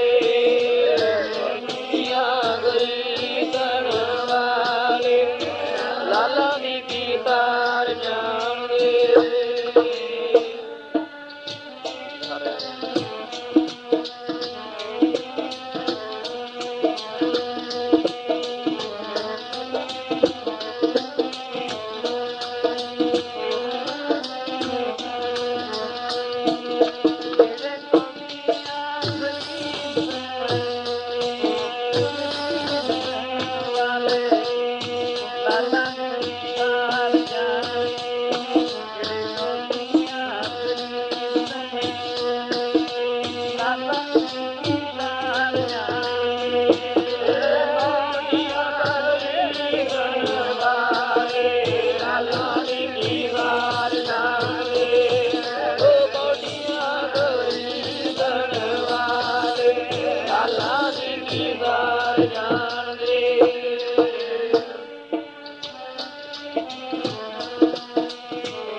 ਮਨੁੱਖਾਂ ਦੇ ਔਰ ਪਰਮੇਸ਼ਰ ਦਾ ਭਜਨ ਦੋ ਦੀ ਮਹਿਮਾ ਨੂੰ ਵਾਹਿਗੁਰੂ ਦੇ ਪਿਆਰੇ ਜਾਣਦੇ ਹਨ। ਆਮ ਦੁਨੀਆ ਦੇ ਲੋਕ ਇਉਂ ਨਹੀਂ ਜਾਣਦੇ। ਜਿਵੇਂ ਕੌਡੀਆਂ ਦੇ ਵਪਾਰੀ ਹੀਰਿਆਂ ਦੇ ਪਛਾਣਨ ਨੂੰ, ਹੀਰਿਆਂ ਦੀ ਪਛਾਣ, ਹੀਰਿਆਂ ਦੀ ਸ਼ਨਾਖਤ ਕੀ ਕਰ ਸਕਦੇ ਹੈ? ਇੱਕ ਜ਼ਿਮੀਂਦਾਰ ਆਪਣੇ ਮਨੇ ਦੇ ਬਹਿ ਕੇ ਰੋਜ਼ ਹੀ ਬਾਜਰੇ ਦੀ ਰਾਖੀ ਕਰਿਆ ਕਰਦਾ। ਪਾਸ ਦੀ ਇੱਕ ਕੱਸੀ ਵਗਦੀ ਸੀ, ਉੱਥੋਂ ਮਿੱਟੀ ਲਿਆਉਣੀ, ਗਲੇਲੇ ਵੱਟ ਲੈਣੇ, ਮਨੇ ਦੇ ਬਹਿ ਕੇ ਜਾਨਵਰਾਂ ਨੂੰ ਉਡਾਉਣ ਵਾਸਤੇ ਚਲਾ ਦੇਣੇ। ਰੋਜ਼ ਮਿੱਟੀ ਲਿਆਉਣੀ, ਮਿੱਟੀ ਚੁੱਕਣੀ ਸੀ। ਇੱਕ ਦਿਨ ਮਿੱਟੀ ਲਿਆਉਣ ਲੱਗਾ, ਪੱਟਣ ਲੱਗਾ, ਉਹਨੂੰ ਗਾਗਰ ਲੱਭ ਗਈ ਲਾਲਾਂ ਨੂੰ। ਬੜਾ ਖੁਸ਼ ਹੋਇਆ, ਉਹਨੂੰ ਨਹੀਂ ਸੀ ਪਤਾ ਵੀ ਲਾਲ ਇਹੋ ਜਿਹੇ ਹੁੰਦੇ ਹਨ। ਉਹਨੇ ਸੋਚਿਆ ਚਲੋ ਬੱਟੇ ਵਟਾਏ, ਗਲੇਲੇ ਵੀ। ਉਹਨੇ ਰੱਖ ਕੇ ਉਹ ਗਾਗਰ ਆਪਣੇ ਮਨੇ 'ਤੇ ਬੜੇ ਖੁੱਲ੍ਹੇ ਦਿਲ ਨਾਲ ਚਲਾਉਣੀ ਸ਼ੁਰੂ ਕੀਤੀ। ਬੜੇ ਮੁਕਤੀ ਮਿਲ ਗਏ, ਬੱਟੇ ਵਟਾਏ, ਫਿਰ ਚੜ੍ਹਨੀ ਕਰਨੀ। ਇੱਕ ਲਾਲ ਕਰੋੜਾਂ ਕਰੋੜਾਂ ਰੁਪਏ ਦੀ ਕੀਮਤ ਰੱਖਦਾ ਸੀ, ਪਰ ਉਸਨੇ ਗਲੇਲੇ ਜਾਣ ਕੇ ਹੀ ਚਲਾ ਦਿੱਤੇ। ਸੋ ਇਤਨੇ ਨੂੰ ਉਹਦੇ ਘਰ ਵਾਲੀ ਰੋਟੀ ਲੈ ਕੇ ਆ ਗਈ, ਇੱਕ ਲਾਲ ਬਚ ਗਿਆ। ਉਹ ਚੰਗਾ ਜਿਹਾ ਦੇਖ ਕੇ ਕਹਿਣ ਲੱਗਾ, ਮੈਨੂੰ ਅੱਜ ਇਹਨਾਂ ਗਲੇਲਿਆਂ ਦੀ ਇੱਕ ਗਾਗਰ ਭਰੀ ਭਰਾਈ ਲੱਭ ਗਈ। ਜਿਵੇਂ ਵੱਟਦਾ ਹੁੰਦਾ ਇੱਕ ਆ ਬਚਦਾ ਹੈ, ਆ ਦੇਖ ਕੇ ਚੰਗਾ ਲਾਲ। ਉਹ ਕਹਿਣਗੇ ਤਾਂ ਚੰਗਾ ਲੱਗਦਾ, ਮੈਂ ਲੈ ਜਾਂਦੀ ਹਾਂ, ਆਪਣੇ ਮੁੰਡੇ ਦੀ ਤੜਾਗੀ ਵਿੱਚ ਪਾਉਂਗੀ, ਨਜ਼ਰ ਵੱਟੂ ਜਾਣਗੇ। ਇਉਂ ਕਰਕੇ ਉਹ ਲੈ ਗਈ। ਉਹਨੇ ਆਪਣੇ ਮੁੰਡੇ ਦੀ ਤੜਾਗੀ ਨਜ਼ਰ ਵੱਟੂ ਜਾਣ ਕੇ ਪਾਤਾ। ਪਹਿਲੇ ਲੋਕੀ ਤੜਾਗੀਆਂ ਪਾਉਂਦੇ ਨਿਆਣਿਆਂ ਦੇ, ਅੱਜ ਕੱਲ੍ਹ ਵੀ ਸ਼ਾਇਦ ਪਾਉਂਦੇ ਹੋਣ। ਸੋ ਉਹਨਾਂ ਵਿੱਚ ਕਈ ਚੀਜ਼ਾਂ ਪਾ ਦਿੰਦੇ ਹੁੰਦੇ। ਸੋ ਉਸ ਲੜਕੇ ਦੇ ਤੜਾਗੀ ਵਿੱਚ ਉਹ ਲਾਲ ਦਮਕਾ ਮਾਰਦਾ ਦੂਰੋਂ। ਇੱਕ ਦਿਨ ਕੋਈ ਜਵਾਰੀ ਲੰਘਣ ਲੱਗਿਆ, ਬੱਚਿਆਂ 'ਚ ਖੇਡਦਿਆਂ ਉਹ ਦੇਖਿਆ ਤਾਂ ਉਹਨੂੰ ਨਾਲ ਉਸ ਪੇ ਦੂਰੋਂ ਹੀ ਪਛਾਣ ਲਿਆ, ਕਿਉਂਕਿ ਇਹ ਲੋਕ ਬੜੇ ਦੂਰੋਂ ਪਛਾਣ ਲੈਣ। ਤਾਨੇਸ਼ਾਹ ਦੱਖਣ ਦਾ ਬਾਦਸ਼ਾਹ ਸੀ, ਔਰੰਗਜ਼ੇਬ ਦੀ ਹਕੂਮਤ ਸੀ ਹਿੰਦੁਸਤਾਨ ਵਿੱਚ ਸਾਰੇ। ਇਸ ਨੂੰ ਪਤਾ ਲੱਗਿਆ ਤਾਨੇਸ਼ਾਹ ਦੇ ਪਾਸ ਇੱਕ ਬਹੁਤ ਬੜਾ ਬੇਕੀਮਤਾ ਲਾਲ ਹੀਰਾ ਹੈ। ਉਹ ਮੰਦੀ ਵਿੱਚ ਜੜਾਇਆ ਹੋਇਆ ਹਰ ਉਹ ਪਹਿਨ ਕੇ ਰੱਖਦਾ ਹੈ। ਉਹ ਤਾਂ ਘੁੰਮਣ ਵਾਸਤੇ ਪਹਿਲੇ ਜੌਹਰੀ ਨੂੰ ਭੇਜ ਕੇ ਉਹਨੂੰ ਪਰਖੀ ਦੱਸੀ ਕਿੰਨੇ ਵਜ਼ਨ ਦਾ ਤੇ ਕਿੰਨੀ ਕੁ ਕੀਮਤ ਦਾ ਹੈ। ਇੱਕ ਜਵਾਰੀ ਨੂੰ ਬੁਲਾ ਕੇ ਬਹੁਤ ਸਾਰਾ ਰੁਪਇਆ ਦੇ ਕੇ ਕਹਿਣ ਗਿਆ ਪਹੁੰਚ। ਤਾਨੇਸ਼ਾਹ ਦੇ ਨਾਲ ਮੁਲਾਕਾਤ ਠਹਿਰਾ, ਸੁਣੇ ਉਹਦੀ ਮੁੰਦੀ ਵਿੱਚ ਹਰ ਵਕਤ ਮੁੰਦੀ ਪਹਿਨ ਕੇ ਰੱਖਦੇ ਕਿ ਹੀਰਾ ਹੈ ਬੜਾ ਬੇਕੀਮਤਾ। ਉਹ ਪਰਖ ਜਾ ਕੇ ਦੇਖ ਕਿੰਨੀ ਕੁ ਕੀਮਤ ਦਾ ਤੇ ਕਿੰਨੇ ਵਜ਼ਨ ਦਾ। ਖੈਰ ਬੜੀ ਮੁਸ਼ਕਲਾਂ ਨਾਲ ਉਸਨੇ ਤਾਨੇਸ਼ਾਹ ਦੇ ਨਾਲ ਮੁਲਾਕਾਤ ਠਹਿਰਾਈ। ਅੱਜ ਮੁਲਾਕਾਤ ਦਾ ਦਿਨ ਸੀ। ਤਾਨੇਸ਼ਾਹ ਆਪਣੇ ਤਖਤ ਪਰ ਬੈਠਾ, ਉਹੀ ਹੱਥ ਉਂਗਲੀ ਵਿੱਚ ਮੁੰਦੀ ਪਹਿਨੀ ਸੀ ਜਿਹਦੇ ਵਿੱਚ ਹੀਰਾ ਜਿਹੜਾ ਸੀ ਕੁਦਰਤੀ ਦਾੜੇ ਤੇ ਫੇਰ ਰਿਹਾ ਸੀ। ਸਾਹਮਣੇ ਜਦੋਂ 50 ਕਰਨ ਦਾ ਫਾਸਲਾ ਸੀ ਦਰਵਾਜ਼ੇ ਜਿੱਥੋਂ ਇੱਕ ਇਹੋ ਜਿਹਾ ਜਾਮਾ ਪਹਿਨ ਕੇ ਗਿਆ ਉਹ ਜੌਹਰੀ ਜਿਹਦੇ 50 ਕਰਨ ਤੋਂ ਉਸ ਹੀਰੇ ਦਾ ਲਾਲ ਦਾ ਅਕਸ਼ਾ ਕੇ ਪਿਆ। ਕਿਸੇ ਵਾਸਤੇ ਗਿਆ ਸੀ, ਹੈਪੀ ਪਛਾਣੇ ਉੱਥੋਂ ਸਿਰ ਨਵਾ ਕੇ ਸਲਾਮ ਕਰਕੇ ਮੁੜਿਆ। ਆ ਕੇ ਔਰੰਗਜ਼ੇਬ ਨੂੰ ਕਹਿਣ ਲੱਗਿਆ ਮੈਂ ਦੇਖ ਆਇਆ ਪਰਖਿਆ ਐਸਾ ਕੁਛ। ਕਹਿਣ ਦੱਸੋ ਕਿੰਨੇ ਕੁ ਵਜ਼ਨ ਦਾ ਹੈ? ਕਹਿੰਦੇ 4 ਰੱਤੀ ਵਜ਼ਨ ਹੈ ਉਹਦਾ ਸਿਰ। ਕੀਮਤ ਕਿੰਨੀ ਕੁ ਹੈ? ਕਹਿੰਦੇ 2 ਹਿੰਦੁਸਤਾਨ। ਜਿੰਨੇ ਕੁ 2 ਹਿੰਦੁਸਤਾਨ ਬਣਨਾ ਉਨੀ ਕੀਮਤ ਦਾ ਇੱਕ ਇੰਨਾ 4 ਰੱਤੀ ਦਾ ਹੀਰਾ, ਇੰਨੀ ਕੀਮਤ। ਜਿਹੜੇ ਜਵਾਰੀ ਹਨ ਉਹ ਤਾਂ ਇਉਂ ਪਛਾਣ ਲੈਂਦੇ। ਇਉਂ ਕਰਕੇ ਮੁੰਡੇ ਦੀ ਤੜਾਗੀ 'ਚ ਪਾਇਆ, ਉਹ ਨਜ਼ਰ ਵੱਟੂ ਜਾਣ ਕੇ ਪਾਇਆ ਸੀ ਜਿਹੜਾ, ਉਸ ਜਵਾਰੀ ਨੇ ਪਛਾਣ ਲਿਆ ਬੜਾ ਬੇਕੀਮਤਾ ਲਾਲ ਹੈ। ਪੁੱਛਣ ਕੇ ਕਿਹਦਾ ਲੜਕਾ ਹੈ? ਦੱਸ ਦਿੱਤਾ ਜੀ ਉਹਨਾਂ ਦਾ ਘਰ। ਉੱਥੇ ਮਾਈ ਸੀ, ਉਹਨੂੰ ਪੁੱਛਣਗੇ ਮਾਤਾ ਇਹ ਬੱਚਾ ਤੁਹਾਡਾ ਹੈ? ਕਹਿੰਦੇ ਹਾਂ। ਆ ਜਿਹੜਾ ਮਣਕਾ ਪਾਇਆ ਵੀ ਤੜਾਗੀ ਵੇਚਣਾ? ਕਹਿਣ ਲੱਗੀ ਘਰ ਵਾਲੇ ਨੂੰ ਪੁੱਛ ਲਵਾਂਗੇ, ਘਰ ਆਏ ਤੇ ਕਹਿੰਦੇ ਪੁੱਛ ਕੇ ਦੱਸੋ। ਫਿਰ ਇਹ ਸ਼ਹਿਰ ਮੇਰੀ ਦੁਕਾਨ ਹੈ, ਆਹ ਮੇਰਾ ਨਾਮ, ਉੱਥੇ ਪਹੁੰਚ ਜਾਏ ਜੇ ਵੇਚਣਾ ਹੋਵੇ ਤੁਹਾਨੂੰ ਚੰਗੇ ਪੈਸੇ ਦੇ ਦਿਆਂਗੇ। ਖੈਰ ਸ਼ਾਮ ਦੇ ਵੇਲੇ ਜ਼ਿਮੀਂਦਾਰ ਆਇਆ, ਆ ਕੇ ਉਸਨੂੰ ਕਹਿਣ ਲੱਗੀ ਅੱਜ ਕੋਈ ਆਦਮੀ ਫਿਰਦਾ ਸੀ, ਕਹਿੰਦਾ ਸੀ ਆਹ ਮਣਕਾ ਜਿਹੜਾ ਵੇਚਣਾ ਜੇ ਤੁਸੀਂ ਇਹਦੇ ਬਹੁਤ ਸਾਰੇ ਪੈਸੇ ਦੇ ਦਿਆਂਗੇ ਤੁਹਾਨੂੰ ਜੇ ਵੇਚਣਾ। ਕਹਿਣ ਲੱਗਾ ਫਲਾਣੇ ਥਾਂ ਆਪਣਾ ਨਾਮ ਦੱਸ ਗਿਆ, ਇਹੋ ਜਿਹੀ ਥਾਂ ਦੁਕਾਨ ਦੱਸ ਗਿਆ, ਇਹ ਉੱਥੇ ਪਹੁੰਚੋ। ਦੂਸਰੇ ਦਿਨ ਉੱਥੇ ਪਹੁੰਚਿਆ ਉਹ ਜ਼ਿਮੀਂਦਾਰ ਉਹ ਲੈ ਕੇ। ਉਹ ਜੋ ਜਵਾਰੀ ਸੀ ਕਹਿਣ ਲੱਗਾ ਬਈ ਇਹਦੇ ਕਿੰਨੇ ਕੁ ਪੈਸੇ ਲੈਣੇ? ਕਹਿੰਦੇ ਤੁਸੀਂ ਦੱਸੋ ਕਿੰਨੇ ਕੁ ਦੇਣਾ ਚਾਹੁੰਦੇ ਹੋ? ਤੂੰ ਦੱਸ ਜਿੰਨੇ ਕੁ ਦਾ ਹੈ। ਜ਼ਿਮੀਂਦਾਰ ਨੂੰ ਕਹਿੰਦਾ, ਜ਼ਿਮੀਂਦਾਰ ਵਿਚਾਰਾ ਕੀ ਜਾਣੇ, ਉਹ ਤਾਂ ਥੋੜ੍ਹੇ ਜਿਹੇ ਪੈਸੇ ਚਾਹੁੰਦਾ ਸੀ। ਉਹਦੇ ਦਿਲ 'ਚ ਖਿਆਲ ਆ ਗਿਆ ਜਿਹੜਾ ਇਹ ਖਾਸੇ ਪੈਸੇ ਦੇਣਾ ਚਾਹੁੰਦਾ ਇੱਕ ਛੋਟੀ ਚੀਜ਼ ਦੇ ਵੀ, ਕਿਤੇ ਹੀਰੇ ਜਾਂ ਲਾਲ ਕਹਿੰਦੇ ਉਹ ਇੰਨਾ ਨਾ ਹੋਣ ਕਿਤੇ। ਕਹਿੰਦਾ ਵੀ ਮੈਂ ਤਾਂ ਕਿਸੇ ਨੂੰ ਪਰਖਵਾ ਕੇ ਦੱਸੂੰਗਾ, ਪੈਸੇ ਐਂ ਨਹੀਂ ਦੱਸਦਾ। ਝੱਟ ਉਹਦਾ ਖਿਆਲ ਬਦਲ ਗਿਆ ਜ਼ਿਮੀਂਦਾਰ। ਪੁੱਛਦਾ ਪੁੱਛਦਾ ਕਿਤੇ ਹੋਰ ਜਵਾਰੀ ਦੀ ਦੁਕਾਨ 'ਤੇ ਪਹੁੰਚਿਆ। ਉਹ ਜਵਾਰੀ ਨੂੰ ਦਿਖਾ ਗਿਆ ਦੇਖੋ ਕੀ ਹੈ ਸ਼ਾਹ ਜੀ। ਉਹ ਕਹਿੰਦਾ ਇਹ ਤਾਂ ਬਹੁਤ ਬੇਕੀਮਤਾ ਲਾਲ ਹੈ, ਇਸ ਦੀ ਕੀਮਤ ਮੈਂ ਨਹੀਂ ਦੱਸ ਸਕਦਾ। ਬਹੁਤੇ ਜਵਾਰੀ ਇਕੱਠੇ ਹੋਣ ਤਾਂ ਦੱਸਾਂਗੇ। ਇੰਨੀ ਗੱਲ ਸੁਣੀ ਗਸ਼ਕਾ ਕੇ ਜ਼ਿਮੀਂਦਾਰ ਉਹ ਕਿੰਨੀ ਪੈਂਦਾ। ਕਹਿੰਦਾ ਮੈਂ ਤਾਂ ਇਹ ਹਜ਼ਾਰਾਂ ਚਲਾਤੇ ਨੂੰ ਗਲੇਲੇ ਬਣਾ ਕੇ ਉਹਦੇ ਉੱਤੇ ਪ੍ਰਾਣ ਨਿਕਲ ਗਏ। ਇਸ ਸਰੀਰ ਉੱਤੇ ਇੱਕ ਗਾਗਰ ਹੈ, ਪ੍ਰਾਣ ਜਿਹੜੇ ਸਵਾਸ ਨੂੰ ਮਨ ਇਹਦੇ ਵਿੱਚ ਲਾਲ ਭਰੇ ਹੋਏ। ਇੱਕ ਇੱਕ ਲਾਲ ਦੀ ਕੀਮਤ ਪਤਾ ਨਹੀਂ ਜੇ ਇਹਦੇ ਨਾਲ ਭਜਨ ਕੀਤਾ ਜਾਵੇ ਕਿੰਨੀ ਕਿੰਨੀ ਪੈਂਦੀ ਹੈ। ਤੇ ਇਹਨੂੰ ਵੀ ਸ਼ਿਵਗਾਨਾ ਰੂਪੀ ਗੋਭੀ 'ਚ ਪਾ ਕੇ ਐਵੇਂ ਚਲਾ ਰਿਹਾ ਹੈ, ਵਿਅਰਥ ਖਰਾਬ ਕਰ ਰਿਹਾ ਹੈ। ਜਦੋਂ ਕਿਤੇ ਪਤਾ ਲੱਗਦਾ ਹੈ ਵੀ ਇੱਕ ਦਮ ਨਾਲ ਭਜਨ ਕੀਤਾ ਕਿੰਨੀ ਮਹੱਤਤਾ ਰੱਖਦਾ, ਵਕਤ ਅਖੀਰ ਇੱਕ ਦਮ ਨਾਲ ਵੀ ਭਜਨ ਕਰਦਾ ਹੈ ਸਿੱਧਾ ਵੈਕੁੰਠ ਨੂੰ ਜਾਂਦਾ, ਫਿਰ ਇਸ ਦੀ ਕਦਰ ਪੈਂਦੀ ਹੈ। ਇਉਂ ਕਰਕੇ ਖਿਆਲ ਕਰੋ।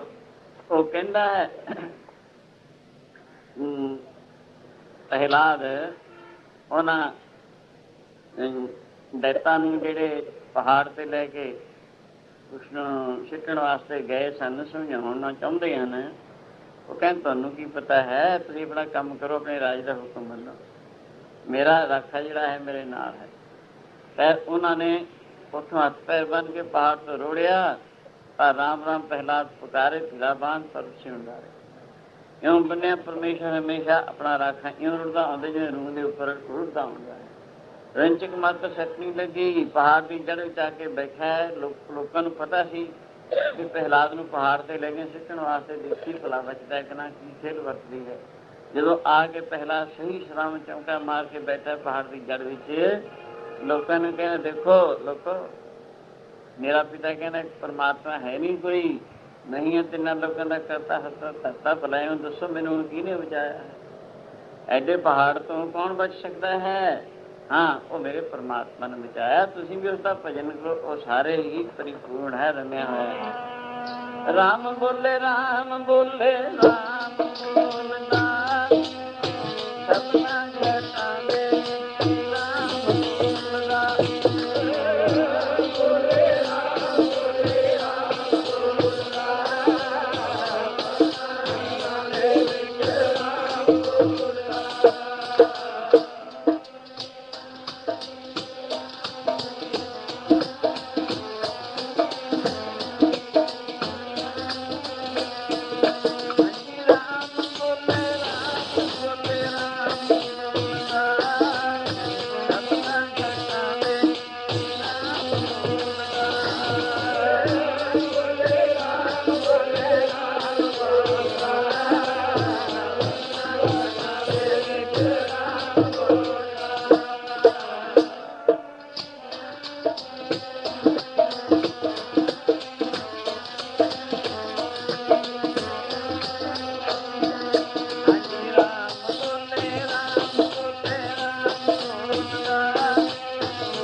ਪ੍ਰਹਿਲਾਦ ਸਭ ਲੋਕਾਂ ਨੂੰ ਸਿੱਖਿਆ ਦਿੰਦਾ ਹੈ ਜੋ ਬੇਅੰਤ ਬੈਠੇ ਹੋਏ ਸਨ। ਇਸ ਉਡੀਕ ਵੀ ਦੇਖੀਏ ਕੀ ਗੁਣ ਖਿਲਦਾ ਹੈ। ਕਹਿਣਾ ਪਰਮੇਸ਼ਰ ਦਾ ਭਜਨ ਕਰੋ, ਸਾਰੇ ਪਰਿਪੂਰਨ ਹੈ, ਤੁਹਾਡੇ ਮੇਰੇ ਸਾਰਿਆਂ 'ਚ ਵਸਦਾ ਹੈ। ਜਿੱਥੇ ਕਿਤੇ ਆਪਣੇ ਸ਼ਰਧਾਵਾਨਾਂ ਦੀ ਮਦਦ ਕਰਦਾ ਹੈ। ਸਭੇ ਘਟ ਰਾਮ ਬੋਲੇ ਰਾਮਾ ਬੋਲੇ, ਰਾਮ ਬਿਨਾ ਕੋ ਬੋਲੇ ਰੇ। ਇੱਕ ਮਾਟੀ ਕੁੰਚਰ ਚੀਟੀ ਭਾਂਜਣ ਹੈ ਬੋ ਨਾ ਰੇ, ਸਾਵਰ ਜੰਗ ਕੀ ਪਤੰਗ ਘਟ ਘਟ ਰਾਮ ਸਮਾਨਾ ਰੇ। एक अर्जुन तारा अनंत और तयो आसारे परणवे नामा भय ने कामा को उठाकर को डासारे। यूं परमेश्वर सारे परिपूर्ण है। तो यूं इसी तरह जलादा ने आके कह दिता, राजन आपदे पुत्र ਨੂੰ कोई कष्ट नहीं होया। उसी तरह बैठा है आराम ਨਾਲ, कोई खेद नहीं होया। फिर पास बुलाया, कुछ प्यार किया, दिलासा दिता। पहले प्यार ਨਾਲ ਸਮਝਾਉਣ ਦੀ ਕੋਸ਼ਿਸ਼ ਕੀਤੀ, ਅਖੀਰ ਸਖਤੀ ਕੀਤੀ ਵੀ ਜੇ ਤੂੰ ਪਰਮੇਸ਼ਰ ਦਾ ਭਜਨ ਕਰਨਾ ਨਹੀਂ ਛੱਡੇਗਾ, ਤੈਨੂੰ ਜ਼ਿਆਦਾ ਸਖਤੀ ਕੀਤੀ ਜਾਏਗੀ, ਸਜ਼ਾਵਾਂ ਦਿੱਤੀਆਂ ਜਾਣਗੀਆਂ। ਪ੍ਰਹਿਲਾਦ ਕਹਿੰਦੇ ਪਿਤਾ ਜੀ ਪਰਮੇਸ਼ਰ ਦਾ ਭਜਨ ਛੱਡ ਹੀ ਨਹੀਂ ਹੁੰਦਾ। ਮੇਰੇ ਤਾਂ ਮਨ ਤਨ ਪ੍ਰਾਣਾ ਵਿੱਚ ਵਸਿਆ ਹੋਇਆ, ਕਿਵੇਂ ਛੱਡਦੇ ਹਾਂ? ਸਵਾਸ ਸਵਾਸ ਭਜਨ ਹੋ ਰਿਹਾ ਹੈ, ਮੇਰੇ ਪਰਾਵਾਣੀ 'ਚ ਭਜਨ ਹੋ ਰਿਹਾ, ਹਿਰਦੇ 'ਚ ਭਜਨ ਹੋ ਰਿਹਾ, ਕੰਠੇ ਭਜਨ ਹੋ ਰਿਹਾ, ਆਗਿਆ ਚੱਕਰ 'ਚ ਭਜਨ, ਤ੍ਰਿਪਤੀ 'ਚ ਭਜਨ ਹੋ ਰਿਹਾ, ਦਸਵੇਂ ਦੁਆਰ 'ਚ ਭਜਨ ਹੋ ਰਿਹਾ। ਹੋਰ ਕੀ ਕਹਾਂ, ਰੂਮ ਰੂਮ ਵਿੱਚੋਂ ਭਜਨ ਹੋ ਰਿਹਾ। ਮੈਂ ਕਿਵੇਂ ਛੱਡਦੇ ਹਾਂ? ਜੇ ਜ਼ੁਬਾਨ ਨਾਲ ਨਹੀਂ ਆਖੂੰ, ਅੰਦਰੋਂ ਤਾਂ ਹੋ ਹੀ ਰਿਹਾ ਹੈ। ਉਹਨੂੰ ਤੁਸੀਂ ਕਿਵੇਂ ਛਡਾ ਲਓਗੇ? ਛੱਡ ਹੀ ਨਹੀਂ ਹੁੰਦਾ ਹੈ। ਇਸ ਕਰਕੇ ਇਹ ਨਹੀਂ ਛੱਡ ਹੁੰਦਾ। ਹੁਕਮ ਕਰ ਦਿੱਤਾ ਇਸ ਨਾਰਾਇਣ ਬੱਚੇ ਨੂੰ, ਹੱਥ ਪੈਰ ਬੰਨ੍ਹ ਕੇ ਦਰਿਆ ਵਿੱਚ ਡੋਬ ਦਿਓ। ਐਸਾ ਹੀ ਕੀਤਾ ਗਿਆ। ਸਾਸਨ ਜਿਸ ਹੱਥ ਪੈਰ ਬੰਨ੍ਹ ਕੇ ਪਾਣੀ ਛਿਟਿਆ, ਵਾਹਿਗੁਰੂ ਅੰਤਰਯਾਮੀ ਦੇ ਹੁਕਮ ਵਿੱਚ ਸਾਰੀ ਪ੍ਰਕਿਰਤੀ ਹੈ। ਹੱਥ ਪੈਰ ਖੁੱਲ੍ਹ ਜਾਂਦੇ ਨੇ, ਮਿਰਗਸ਼ਾਲਾ ਦਿਸ ਜਾਂਦੀ ਹੈ, ਆਸਣ ਬੀਜ ਜਾਂਦਾ, ਉਹਦੇ ਉੱਪਰ ਪ੍ਰਹਿਲਾਦ ਬੈਠਾ ਹੈ। ਜਾ ਛੇਰਿਓਂ ਤੈਰਦਾ ਫਿਰੇ, ਮੁਰਗਾਬੀ ਪਾਣੀ ਦੇ ਤੈਰਦੀ। ਅਤੇ ਲੋਕ ਜਿਹੜੇ ਦੇਖਦੇ ਨੇ ਚਾਰ ਛੇਰੇ ਕਿਨਾਰੇ ਦੇ, ਉਹਨੂੰ ਕਹਿੰਦੇ ਦੇਖੋ ਪਰਮਾਤਮਾ ਮੇਰਾ ਰਾਖਾ ਹੈ, ਮੇਰਾ ਪਿਤਾ ਕਹਿੰਦਾ ਹੈ ਉਹ ਹੈ ਨਹੀਂ। ਹੁਣ ਦੱਸੋ ਭਲਾ ਤੁਸੀਂ ਆਪ ਹੀ ਇੱਥੇ ਮੈਨੂੰ ਕੌਣ ਨਹੀਂ ਡੁੱਬਣ ਦਿੰਦਾ? ਉਹ ਹੈ ਪਰਮਾਤਮਾ, ਸਰਵ ਸ਼ਕਤੀਮਾਨ ਹੈ। ਸੋ ਦੁੱਖ ਕੈਸੇ ਪਾਵੇ ਜਿਹਦਾ ਰਾਖਾ ਹੈ ਪਰਮਾਤਮਾ। ਸੋ ਦੁੱਖ ਕੈਸੇ ਪਾਵੇ ਜਿਹਦਾ ਰਾਖਾ ਹੈ ਪਰਮਾਤਮਾ।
कैसा पावे, बोल न जाने माया मद माता मरना चीत न आवे। यूं प्रहलाद पानी विच भी नहीं डुबिया। फिर हरनाक्ष ने अपनी भैन नूं कहा हुलकान, उसने किसी मौके ब्रह्मा की आराधना की। ब्रह्मा ने प्रसन्न हो गए।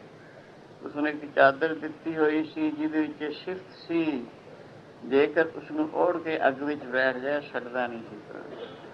हरनाक्ष कहने लगे अपनी भैन नूं तू मेरी मदद कर, इउं कर अपने शरीर के उपर तो उस चादर नूं ओढ़ लै, बाहरले पासे प्रहलाद नूं गोद विच बिठा लै। ये सड़ जाएगा, तेन तो वर ही है, तेन कुछ होना ही नहीं। तो ऐसा ही किया गया। अग ला दी गई, चिखा नूं मचण लग पई, पर खेत परमेश्वर की ऐसी वरती, वह सड़ गई, प्रहलाद बच गया। प्रहलाद नूं कुछ भी नहीं होया। अग दे उपर बैठा लोगों नूं कहना, देखो जिहदे मन विच परमेश्वर वस गया, उहनूं अग भी नहीं साड़दी, पानी भी नहीं डोबदा। जल डोबे ना अग नी साड़े, मन राम बसिया। डोबे ना अग नी साड़े, मन राम बसिया।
जल अग्नि विच छकिया, जले न डुबे गुर प्रसाद।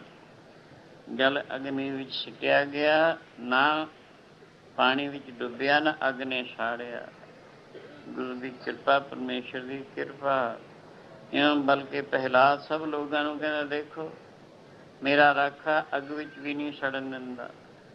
ਐਡਾ ਸਮਰੱਥ ਹੈ, ਜੇ ਤੁਸੀਂ ਉਸਦੀ ਸ਼ਰਨ ਲਾਓਗੇ, ਉਸਦਾ ਭਜਨ ਕਰੋਗੇ, ਉਸ 'ਤੇ ਵਿਸ਼ਵਾਸ ਰੱਖੋਗੇ, ਤੁਹਾਡੀ ਵੀ ਥਾਂ ਰਕਸ਼ਾ ਹੋਵੇਗੀ।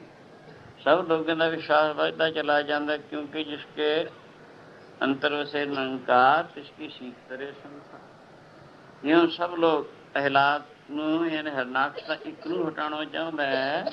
ਇੱਥੇ ਸਾਰੀ ਦੁਨੀਆ ਆਸਤ ਕੁੰਦੀ ਚਲੀ ਜਾਂਦੀ ਹੈ, ਜੋ ਜੋ ਦੇਖਦਾ ਸੁਣਦਾ ਇਹ ਕੋਲ। ਹਰਨਾਕਸ਼ ਨੂੰ ਬੜਾ ਖੇਦ ਹੋ ਰਿਹਾ, ਦੁੱਖ ਹੋ ਰਿਹਾ, ਕਿਉਂਕਿ ਉਹਦੇ ਮਿਸ਼ਨ ਦੇ ਵਿੱਚ ਰੁਕਾਵਟ ਹੋ ਰਹੀ ਹੈ।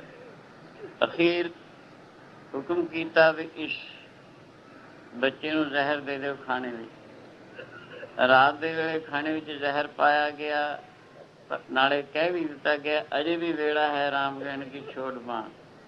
ਪ੍ਰਹਿਲਾਦ ਕਹਿਣ ਲੱਗਿਆ, ਮੈਨੂੰ ਜ਼ਹਿਰ ਨੇ ਵੀ ਕੁਛ ਨਹੀਂ ਕਰਨਾ, ਮੇਰਾ ਰਾਖਾ ਹਮੇਸ਼ਾ ਮੇਰੇ ਨਾਲ ਹੈ। ਖਾਣਾ ਖਾ ਲਿਆ, ਰਾਤ ਨੂੰ ਸੌਂ ਗਿਆ।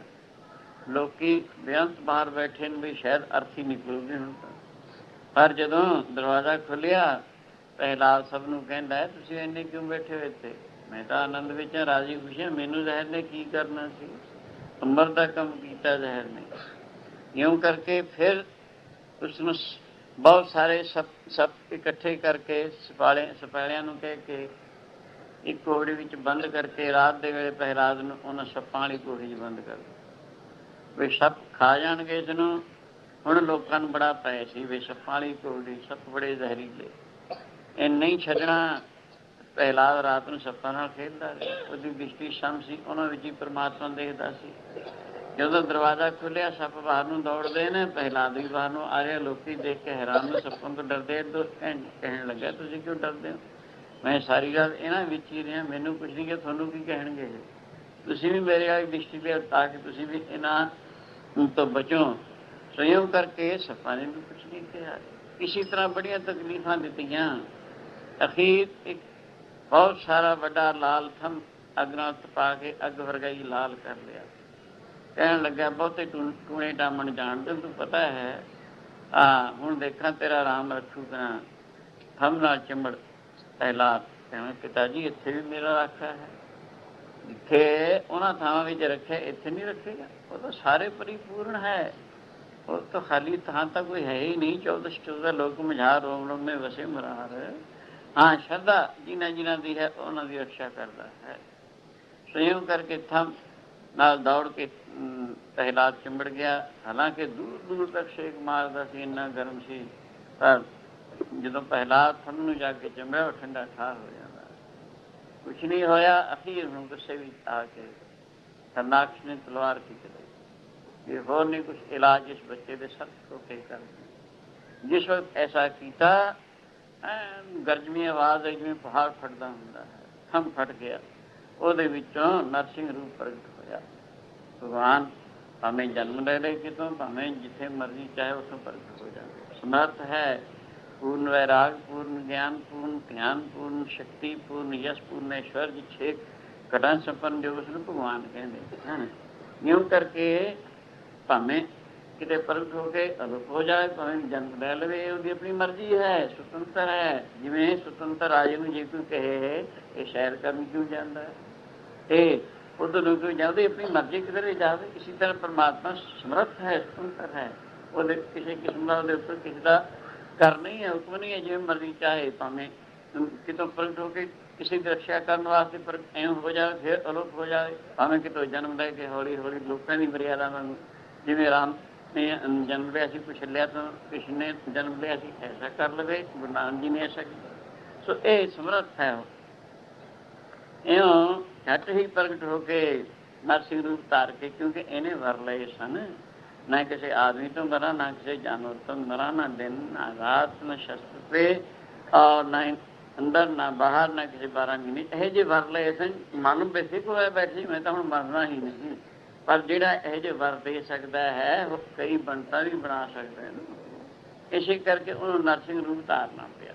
ਉੱਪਰਲਾ ਹਿੱਸਾ ਸ਼ੇਰ ਦਾ, ਹੇਠਲਾ ਹਿੱਸਾ ਆਦਮੀ ਦਾ। ਹਾਂ, ਨਾ ਜਾਨਵਰ ਤੋਂ ਨਾ ਆਦਮੀ ਤੋਂ, ਉਹਦਾ ਇਹ ਸੀ ਨਾ ਮਰਾ, ਹੁਣ ਇਹ ਜਿਹੇ ਸਰੀਰ ਧਾਰਨ ਕਰ ਲਿਆ ਉਸਨੇ। ਤਾਂ ਇਸ ਤਰੀਕੇ ਸਿਰਫ ਉਸਨੂੰ ਲੈ ਕੇ ਪਹਿਲਾਂ ਤਾਂ ਕੁਝ ਦੇਰ ਜਿਵੇਂ ਬਿੱਲੀ ਚੂਹੇ ਨੂੰ ਖਿਲਾਉਂਦੀ ਹੁੰਦੀ ਹੈ, ਜਿਉਂ ਖਿਲਾਇਆ ਉਸਨੇ ਆਪਣਾ ਜ਼ੋਰ ਲਾਇਆ। ਹਰਨਾਕਸ਼ ਨੇ ਵੀ ਮੈਂ ਇਹਨੂੰ ਮਾਰ ਦਿਆਂ, ਪਰ ਉਹਦੀ ਕੀ ਤਾਕਤ ਸੀ? ਇਹਦਾ ਉਹਦਾ ਖਿਡਾਉਣਾ ਸੀ ਕਿਸਮ ਦੇ, ਜਿਵੇਂ ਬਿੱਲੀ ਚੂਹੇ ਨੂੰ ਕੁਝ ਦੇਰ ਖਿਲਾਵੇ। ਤੇ ਇਉਂ ਕਰਕੇ ਜਿਸ ਵਕਤ ਸੂਰਜ ਤੇ ਛਪਾ ਦਾ ਵਕਤ ਹੋਇਆ, ਨਾ ਦਿਨ ਛਿਪਿਆ ਸੀ, ਨਾ ਦਿਨ ਸੀ, ਨਾ ਰਾਤ ਸੀ। ਝੱਟ ਹੀ ਉਸ ਮੌਕੇ ਹਰਨਾਕਸ਼ ਨੂੰ ਭਗਵਾਨ ਨੇ ਆਪਣੇ ਪੱਤਾਂ ਤੇ ਰੱਖ ਲਿਆ, ਬੇੜੀ ਦੇ ਉੱਪਰ, ਨਾ ਅੰਦਰ ਨਾ ਬਾਹਰ। ਸਾਰੀਆਂ ਗੱਲਾਂ ਪੁੱਛੀਆਂ, ਕੋਈ ਆਦਮੀ ਹੈ ਜਾਂ ਜਾਨਵਰ ਹੈ? ਕਹਿੰਦੇ ਕੁਛ ਵੀ ਨਹੀਂ ਹੈ। ਤੇ ਇਸ ਤੋਂ ਇਲਾਵਾ ਕੋਈ ਸ਼ਸਤਰ ਹੈ? ਨਹੀਂ, ਨਵਾਂ ਨਾਲ ਉਹਦਾ ਪੇਟ ਪਾੜਨਾ। ਇਸ ਤੋਂ ਇਲਾਵਾ ਦਿਨ ਹੈ ਰਾਤ ਹੈ? ਨਾ ਦਿਨ ਹੈ ਨਾ ਰਾਤ ਹੈ। ਅੰਦਰ ਹੈ ਬਾਹਰ ਹੈ, ਦੇਹੀ ਦੇ ਸੀ, ਜ਼ਮੀਨ ਤੇ ਆਸਮਾਨ ਤੇ ਹੈ, ਕੁਛ ਵੀ ਨਹੀਂ। ਸਾਰੀਆਂ ਗੱਲਾਂ ਦਾ ਝੂਠਾ ਕਰਕੇ ਉਸ ਮੌਕੇ ਉਹਦੇ ਪੇਟ ਪਾੜ ਦਿੱਤਾ। ਯਾਨੀ ਨਰਸਿੰਘ ਰੂਪ ਧਾਰ ਕੇ ਹਰਨਾਕਸ਼ ਨੂੰ ਮਾਰ ਕੇ ਪ੍ਰਹਿਲਾਦ ਦੀ ਰਕਸ਼ਾ ਕੀਤੀ। ਕਿਉਂ? ਭਗਵਾਨ ਸਰਵਕਲਾ ਸਮਰੱਥ ਹੈ।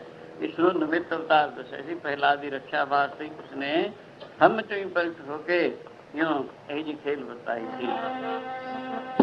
ਪ੍ਰਹਿਲਾਦ ਤਰਾਇਆ ਜੀ ਹਰੀ ਨੇ ਆਣ ਕੇ, ਪ੍ਰਹਿਲਾਦ ਤਰਾਇਆ ਜੀ ਹਰੀ ਨੇ ਆਣ ਕੇ, ਪ੍ਰਹਿਲਾਦ ਤਰਾਇਆ ਜੀ ਹਰੀ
ਚੌਥੇ ਪਾਤਸ਼ਾਹ ਗੁਰੂ ਰਾਮਦਾਸ ਮਹਾਰਾਜ ਇੱਥੇ ਦੱਸਦੇ ਨੇ ਵਹਿਰੂ ਅੰਤਰਜਾਮੀ ਦਾ ਬਿਰਧ ਹੈ, ਸੁਭਾਵ ਹੈ।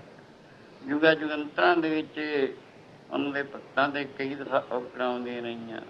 ਉਹ ਕੋਈ ਨੂੰ ਕੋਈ ਰੂਪ ਧਾਰ ਕੇ ਉਹਨਾਂ ਦੀ ਰੱਖਿਆ ਕਰਦਾ ਚਲਾ। ਜਿਵੇਂ ਹਰਨਾਕਸ਼ ਨੂੰ ਮਾਰਨ ਵਾਸਤੇ ਨਰਸਿੰਘ ਰੂਪ ਧਾਰ ਕੇ ਪ੍ਰਹਿਲਾਦ ਦੀ ਰੱਖਿਆ ਕੀਤੀ। ਹਰਨਾਕਸ਼ ਨੂੰ ਮਾਰ ਕੇ ਪ੍ਰਹਿਲਾਦ ਨੂੰ ਰਾਜ ਤਿਲਕ ਦੇ ਕੇ ਆਪ ਅੰਤਰ ਧਿਆਨ ਹੋ ਜਾਂਦੇ। ਇਸੀ ਤਰ੍ਹਾਂ ਹੰਕਾਰੀਆਂ ਨਿੰਦਕਾਂ ਪਿੱਠ ਦੇ ਨਾਮਦੇਵ ਮੁਖ ਲਾਇਆ। ਜਦ ਨਾਮਦੇਵ ਨੂੰ ਹੰਕਾਰੀ ਬ੍ਰਹਮਣ ਨੇ ਧੱਕੇ ਮਾਰ ਕੇ ਆਪਣੇ ਦਿਲ ਤੋਂ ਬਾਹਰ ਕੱਢ ਦਿੱਤਾ। ਉਸ ਮੌਕੇ ਨਾਮਦੇਵ ਨੇ ਪਰਮਾਤਮਾ ਦੇ ਗੁਣਾਨਵਾਦ ਗਾਣੇ ਸ਼ੁਰੂ ਕਰ ਦਿੱਤੇ। ਭਗਵਾਨ ਦੀ ਐਸੀ ਖੇਲ ਵਰਤੀ, ਦੇਵਰ ਦਾ ਮੂੰਹ ਫਿਰ ਕੇ ਉੱਧਰ ਨੂੰ ਹੋ ਜਾਂਦਾ। ਇਉਂ ਹੰਕਾਰੀਆਂ ਨਿੰਦਕਾਂ ਪਿੱਠ ਦੇ ਨਾਮਦੇਵ ਮੁਖ ਲਾਇਆ। ਜਨ ਨਾਨਕ ਐਸਾ ਸੇਵਿਆ ਅੰਤ ਲਏ। ਜਿਨ੍ਹਾਂ ਨੇ ਇਹੋ ਜਿਹਾ ਵਾਹਿਗੁਰੂ ਸੇਵਨ ਕੀਤਾ, ਇਹਨੂੰ ਉਸਦਾ ਭਜਨ ਕੀਤਾ, ਵਕਤ ਅਖੀਰ ਜਮਾਂ ਤੋਂ ਨਰਕਾਂ ਤੋਂ 84 ਆਦ ਤੋਂ ਛੁਡਾ ਕੇ ਆਪਣੇ ਦੇਸ਼ ਵਿੱਚ ਹੀ ਲੈ ਜਾਂਦਾ, ਆਪਣੇ ਵਿੱਚ ਹੀ ਮੰਗਾ ਲੈਂਦਾ ਹੈ। ਤਾਂ ਤੇ ਆਓ ਸ਼ਾਸਨ ਇਹ ਅਵਤਾਰਾਂ ਜ਼ਿਕਰ ਚੱਲਿਆ ਸੀ। ਅਵਤਾਰ ਕਈ ਕਿਸਮ ਦੇ, ਇਹ ਨਿਮਿਤ ਅਵਤਾਰ ਸੀ। ਇਹਦਾ ਨਰਸਿੰਘ ਅਵਤਾਰ ਧਾਰਨ ਦਾ ਪ੍ਰਯੋਜਨ ਸਿਰਫ ਪ੍ਰਹਿਲਾਦ ਦੀ ਰੱਖਿਆ ਸੀ। ਇਹੀ ਨਿਮਿਤ ਸੀ ਇਸਦਾ। ਇੰਨਾ ਕੀ ਕੰਮ ਕਰਕੇ ਅਲੋਪ ਹੋ ਗਏ, ਅੰਤਰ ਧਿਆਨ। ਇਹਨਾਂ ਨੇ ਜਨਮ ਨਹੀਂ ਲਿਆ ਹੈ। ਜਿਹਨੇ ਜਨਮ ਲੈ ਕੇ ਹੌਲੀ ਹੌਲੀ ਸਰੀਰ ਵੱਧਦਾ ਹੈ, ਬਚਪਨ ਜਵਾਨੀ ਬੁਢਾਪਾ ਆਦਿ ਅਵਸਥਾਵਾਂ ਆਉਂਦੀ ਨੇ। ਇਹ ਨਹੀਂ ਐਸਾ, ਇਹ ਇਕਲਖਤੀ ਪ੍ਰਗਟ ਹੋ ਕੇ ਇਕਲਖਤੀ ਅਲੋਪ ਹੋ ਗਏ ਹਨ, ਐਸਾ ਕੀਤਾ ਹੈ। ਸੋ ਤ੍ਰੇਤੇ ਯੁੱਗ ਦੇ ਵਿੱਚ ਰਾਮ ਅਵਤਾਰ ਹੋਏ, ਦੁਆਪਰ ਕ੍ਰਿਸ਼ਨ ਹੋਏ, ਕਲ ਯੁੱਗ ਦੇ ਵਿੱਚ ਗੁਰੂ ਨਾਨਕ ਜੀ ਗੁਰੂ ਅਵਤਾਰ ਹੋਏ। ਇਸ ਕਰਕੇ ਆਓ ਇਉਂ ਦੱਸਦੇ ਹਨ ਗੁਰੂ ਨਾਨਕ ਜੀ ਨੇ ਬੇਅੰਤ ਦੁਨੀਆ ਦਾ ਉਧਾਰ ਕੀਤਾ। ਹੁਣ ਸਮੇਂ ਨੂੰ ਗੱਜ ਵੱਜ ਕੇ ਗੁਰੂ ਸਤੋਤਰ ਵਿੱਚ ਬੋਲੋ। ਇਹ ਜੋ ਵਿਚਾਰ ਸ਼ੁਰੂ ਕੀਤੇ, ਕੱਲ੍ਹ ਫਿਰ ਆਪਾਂ ਇਸ ਲੜੀ ਨੂੰ ਪਕੜਾਂਗੇ। ਕੋਈ ਰਸਨਾ ਐਸੀ ਨਾ ਹੋਵੇ ਜੋ ਖਾਲੀ ਰਹਿ ਜਾਏ। ਉਸ ਤੋਂ ਬਾਅਦ ਇੱਕ ਸਾਨੂੰ ਫਿਰ ਅਰਦਾਸ ਵਿੱਚ ਜੁੜਨਾ, ਫਿਰ ਹੁਕਮਨਾਮਾ ਸੁਣ ਕੇ ਜਾਣ ਦੀ ਖੇਚਲ ਕਰਨੀ। ਵਕਤ ਠੀਕ ਹੈ, ਘੜੀ ਮੇਰੇ ਸਾਹਮਣੇ ਪਈ ਹੈ, ਵਕਤ ਦੀ ਪਾਬੰਦੀ ਬਿਲਕੁਲ ਪੂਰੀ ਹੈ। ਉਸਦੇ ਅੰਦਰ ਅੰਦਰ ਹੀ ਆਪਾਂ ਸਮਾਪਤ ਕਰ ਦੇਣਾ। ਧਨ ਹੈ, ਧਨ ਹੈ, ਧਨ ਹੈ ਗੁਰੂ ਨਾਨਕ ਸਾਹਿਬ, ਧਨ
ਧਨ ਹੈ ਨਰ ਰਾਏ ਜੀ ਧਨ ਹੈ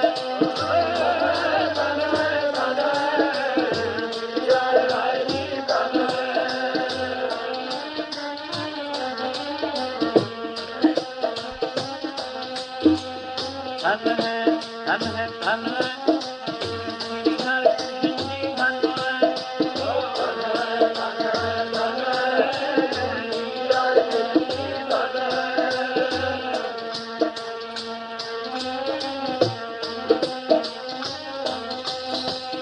ਧਨ ਹੈ ਧਨ ਹੈ ਧਨ ਹੈ ਪ੍ਰੇਮ ਬਹਾਦਰ ਧਨ ਹੈ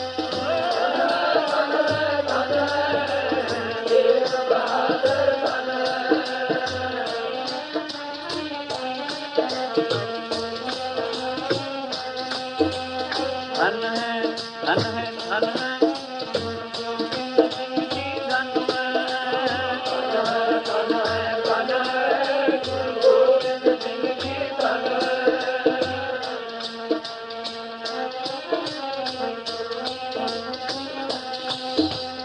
ਧਨ ਹੈ ਧਨ ਹੈ ਧਨ ਹੈ ਰੰਗ ਸਾਹਿਬ ਜੀ ਧਨ ਹੈ ਧਨ ਹੈ ਧਨ ਹੈ ਧਨ ਹੈ ਰੰਗ ਸਾਹਿਬ ਜੀ ਧਨ ਹੈ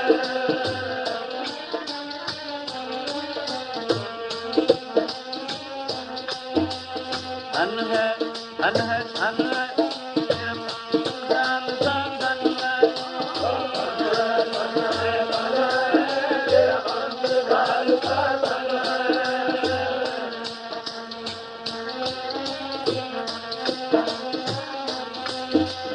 ਸਤਿਨਾਮ ਸ੍ਰੀ ਵਾਹਿਗੁਰੂ ਸਤਿਨਾਮ ਸ੍ਰੀ ਵਾਹਿਗੁਰੂ ਸਤਿਨਾਮ ਸ੍ਰੀ ਵਾਹਿਗੁਰੂ ਸਤਿਨਾਮ ਸ੍ਰੀ ਵਾਹਿਗੁਰੂ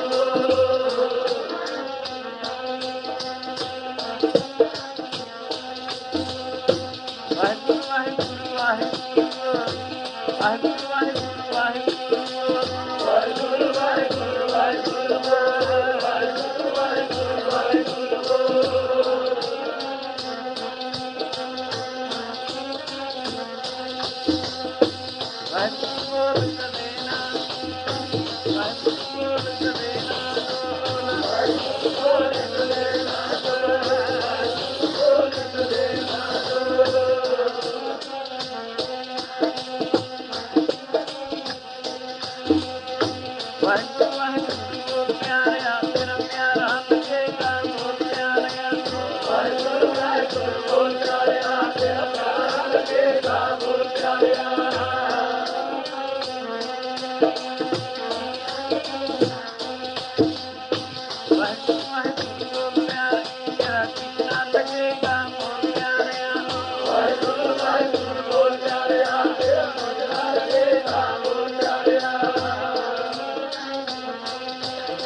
ਵਾਹਿਗੁਰੂ ਸਤਿਨਾਮ ਸ੍ਰੀ ਵਾਹਿਗੁਰੂ